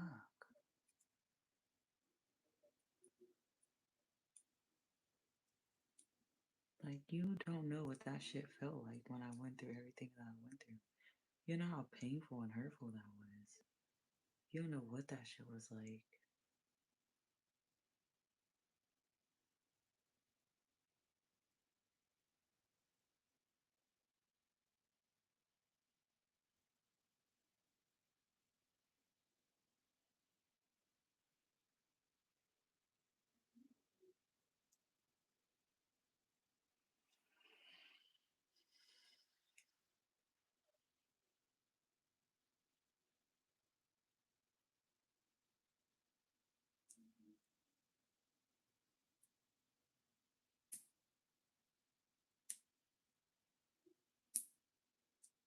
Like, niggas act like I'm going out to the bar or something.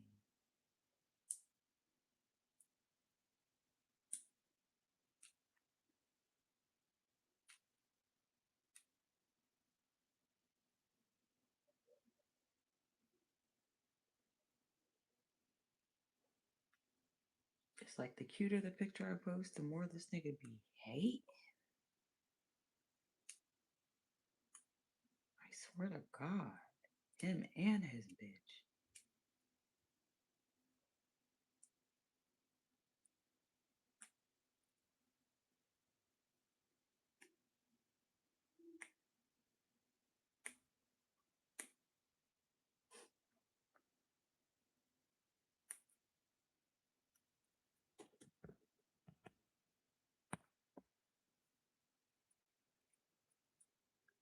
I don't give a fuck. I'm chilling.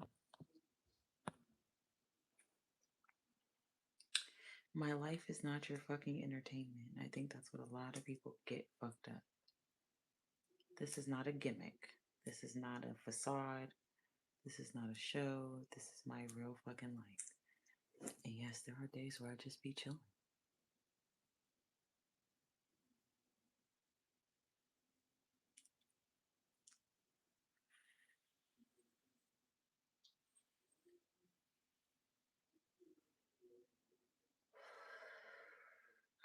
I'm so mad about a lot of stuff. I'm not even mad, I'm just hurt. And I'm not even hurt by one person, I'm hurt by so many people. It ain't even just one person.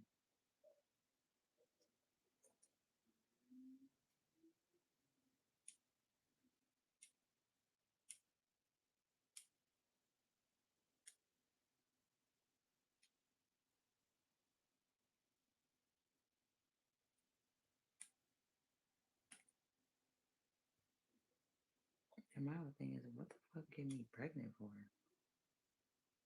Why do you keep getting me pregnant?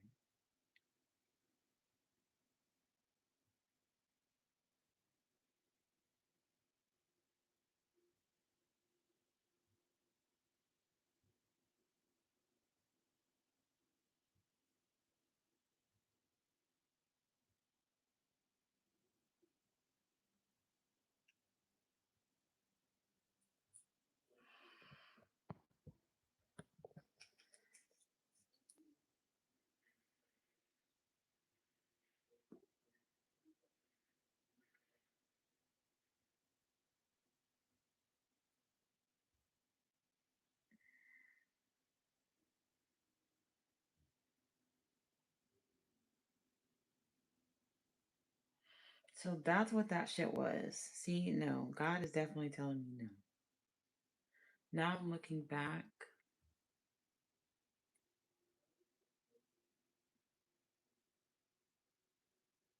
I'm looking back on the situation There are just certain people I just can't fuck with. Because I'm looking back on everything. That's why these niggas hate me so much. Because they did everything in their power to get rid of me, but they can't. And that's why they're so mean to me. They think I'm, well, now I did find out.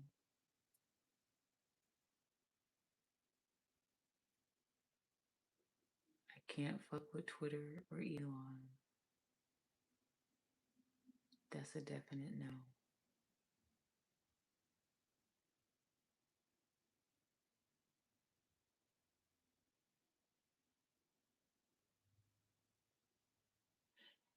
When that nigga did that fucking photo shoot and he had those flowers and he was laying in that pose, that wasn't a gesture of um trying to be nice. That was death.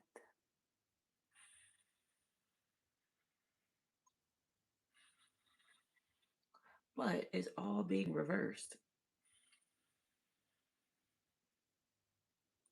And that's why I can't fuck with that nigga.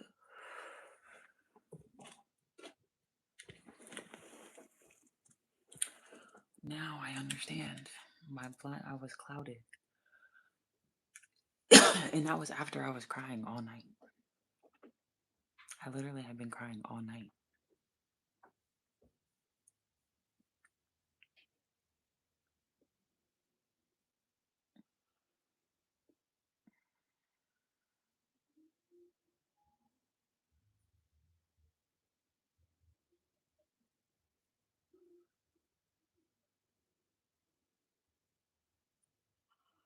And that's why God is so angry. Yeah, I'm fine. Nothing surprises me anymore.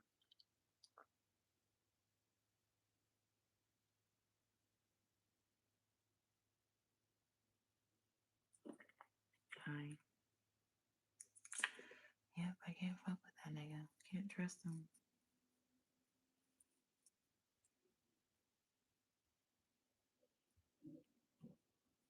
I don't even take it personal because I feel like this nigga's been so in debt that he would have did that shit to anybody. I don't think he has loyalty to anybody, so I don't take it personal. I need to go see a Michael Jackson movie. I might go by myself. I know Michael probably has some hidden messages in that shit for me.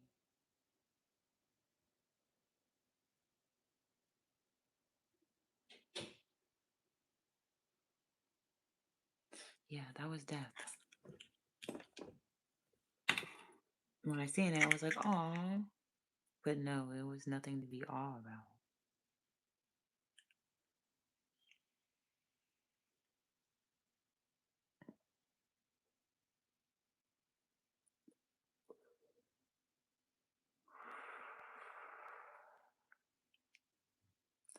Unfortunately, you lost the real one.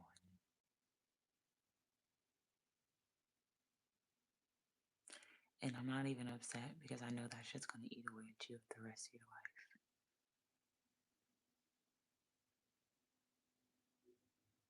You're always gonna compare every female to me.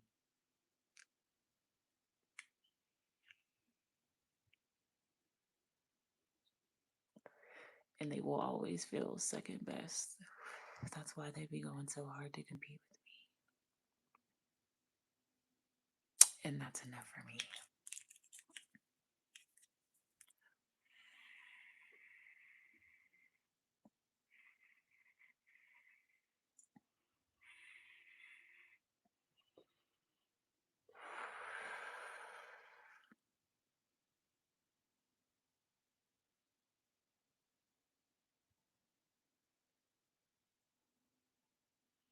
I definitely want to do that. You've Changed by Keisha Cole.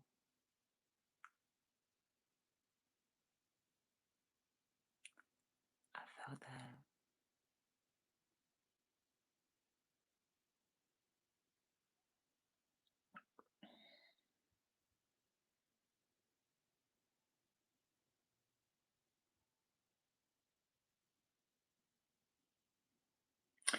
Do you want to know why I felt a certain way about this nigga? I feel like I was channeling his old energy. I feel like I wasn't channeling the energy that he is now because he wears a mask. But I feel like I channel his old energy, the before him, before all this weird shit.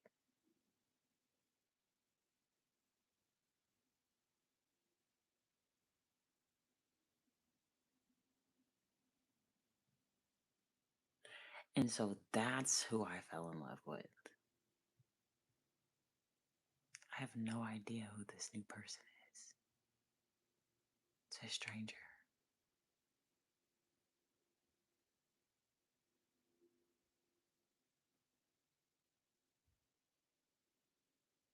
And then you think about it, I do listen to a lot of his older music too. So that would kind of channel older energy.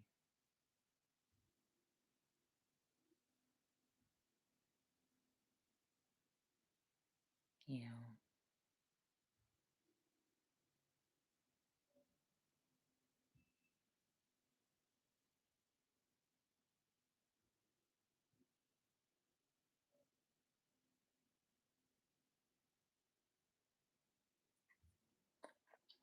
Hi.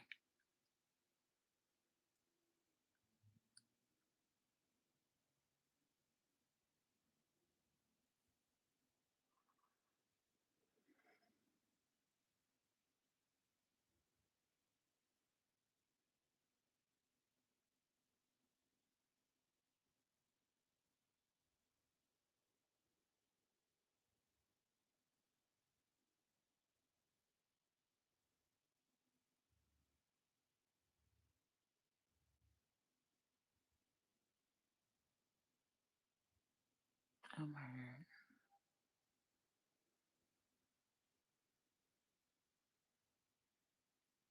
But I'm not like a depressed hurt. I'm just like a damn hurt. Like, damn, this is so fucked.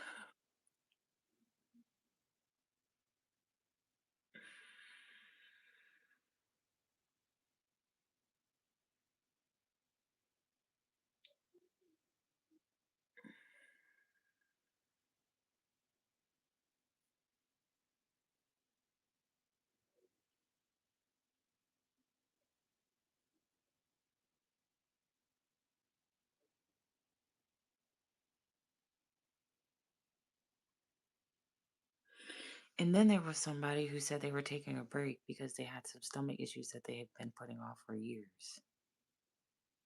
That's probably what the fucking issues were.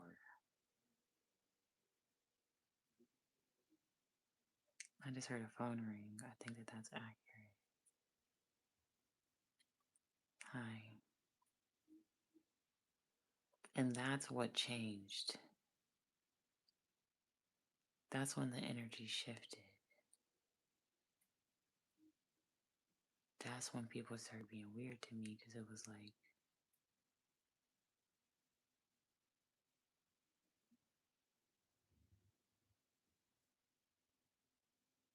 people thought they had time. Nobody took this shit seriously. Nobody did anything. Everybody just acted oblivious. And then it's like reality kind of struck in. Because I'm sure if you go years and you never think about it and you never talk about it, you might actually forget about it until you start getting sick and you have to go to the doctor.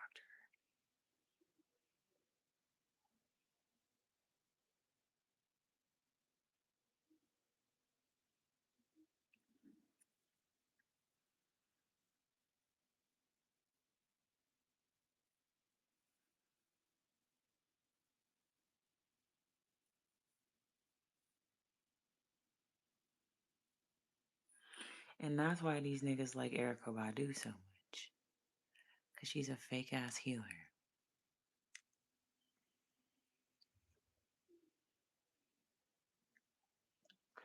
She did absolutely nothing to heal these niggas.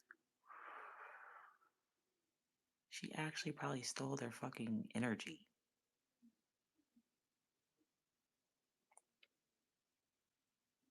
So many false divines. There's so many false divines that when you see a real divine that you think that she's a false divine. That's how many false divines there is.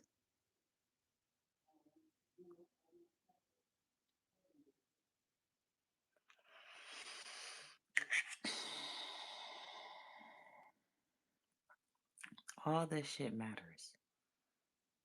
This is what God told me to do. He told me to speak, so I'm speaking. This all matters.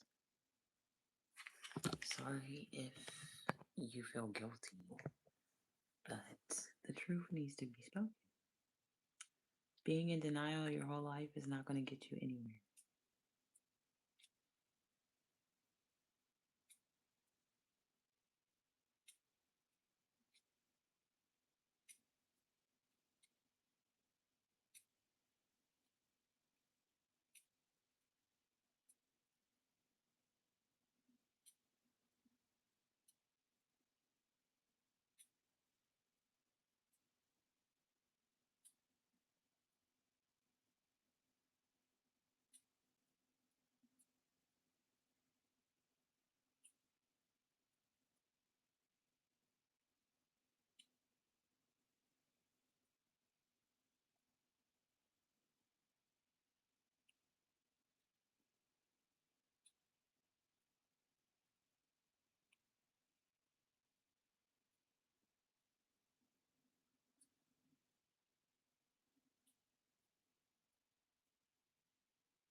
Yeah, I'm just in deep thought.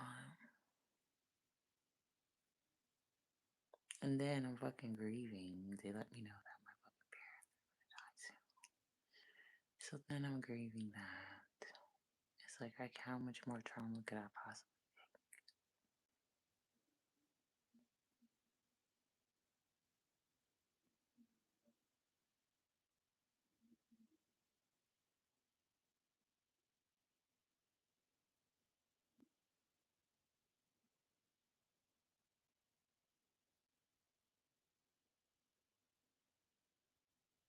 And then what's so fucked up is I don't even have anybody to even like console me or be here for me or anything. I just have to feel this shit. Just deal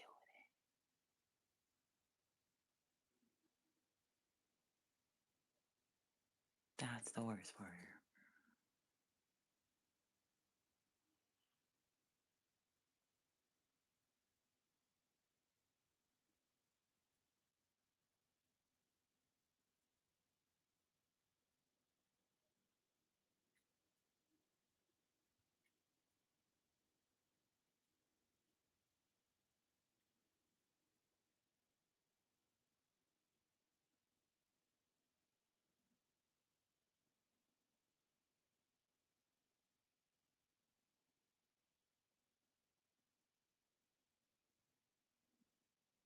It's like nobody wants to be free.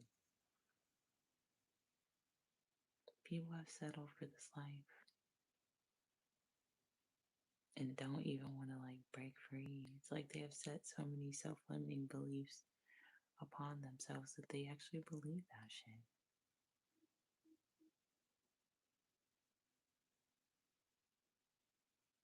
Nothing I ever said I wanted to do is not anything that has never happened before. So if you know that it's happened before, that means it's possible. Had I have found the people, if had I have had the people around me that was supposed to be around me and supporting me, everything probably already would happen by now.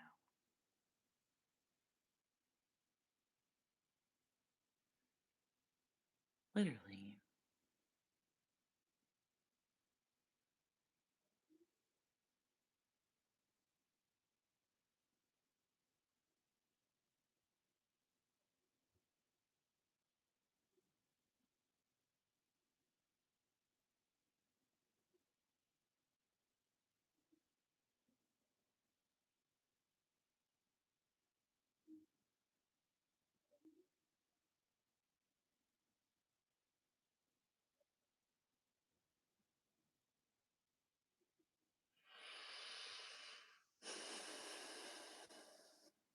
I'm about to give me something to eat.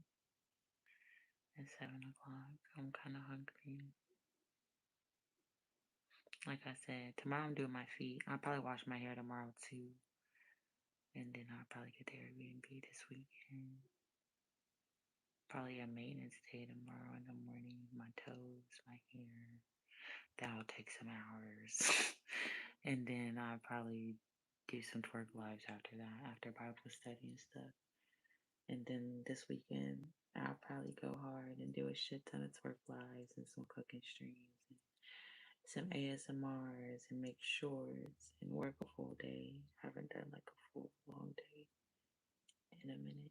So I'll probably do some overnight streams too, because niggas don't even be appreciating the time that you give them. It's never enough. So I might as well just lock in and work. Plus, niggas be laid up with other bitches anyway, so it's like, might as well get some money.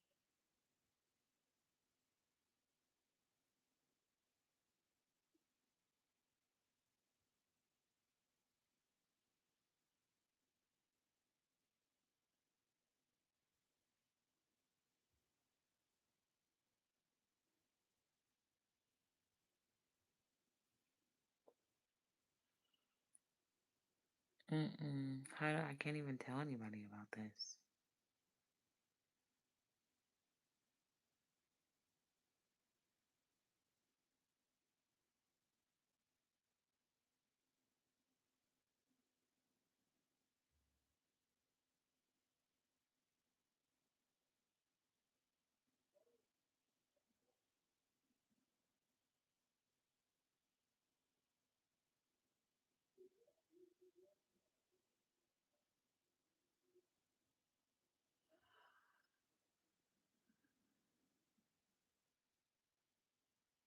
Plus, I damn sure don't trust nobody around here. They talk too fucking much.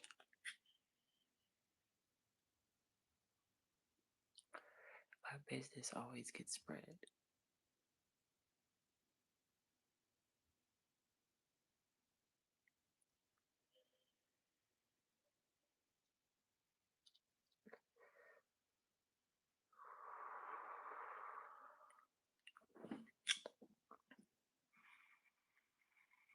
Mm. You remember that dude that just came out, Vicky Lowe? Not Vicky Lowe, but the girl that exposed the dude, Michael, who was around all them fucking rappers in Louisiana, and they were saying pretty much everybody in the bounce community is infected.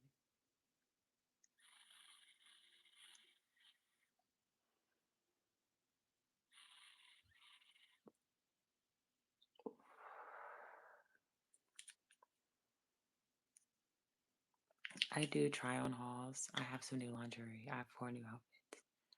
I just haven't put them on, but I just posted a video yesterday. I ain't doing that shit tonight. I mean, I could do it. It only takes me a couple of minutes, but I'll probably do it tomorrow. At least a new one in the morning. But like I said, I'm trying to save stuff for the weekend too, because I don't want to like not have nothing to do. And then I'm gonna practice songs that I want to put for the album this weekend for the mixtape. I'm gonna do that too. Practice. And yeah, I'm excited. I'm trying to focus on the positive things. I'm trying to use the pain to create.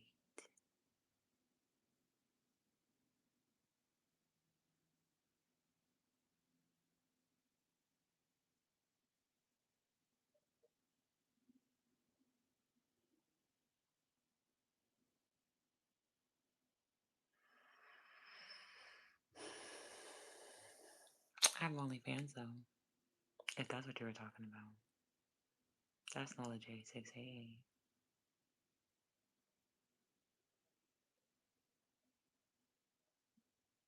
Yeah, I'll probably do my hair tomorrow. That's actually some good content. Do my toes and then promote these Korean products. Because my phone is charging right now.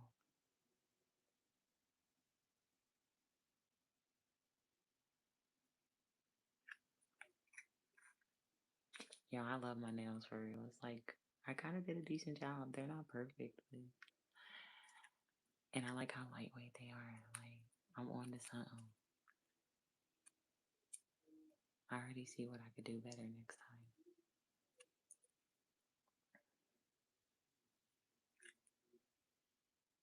It's good.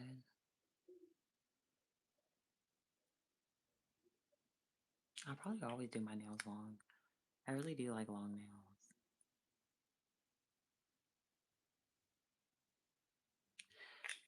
Am I ready for what?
All right, y'all.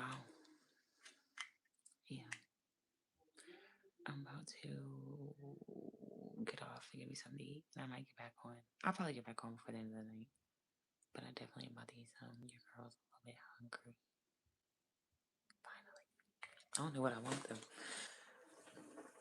I've been eating the same shit every day. I have no idea what I want.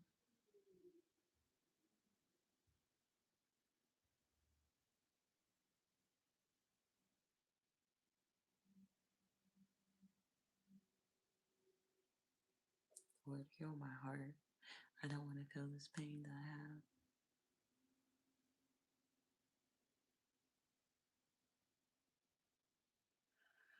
All right, I'm about to go eat. Bye.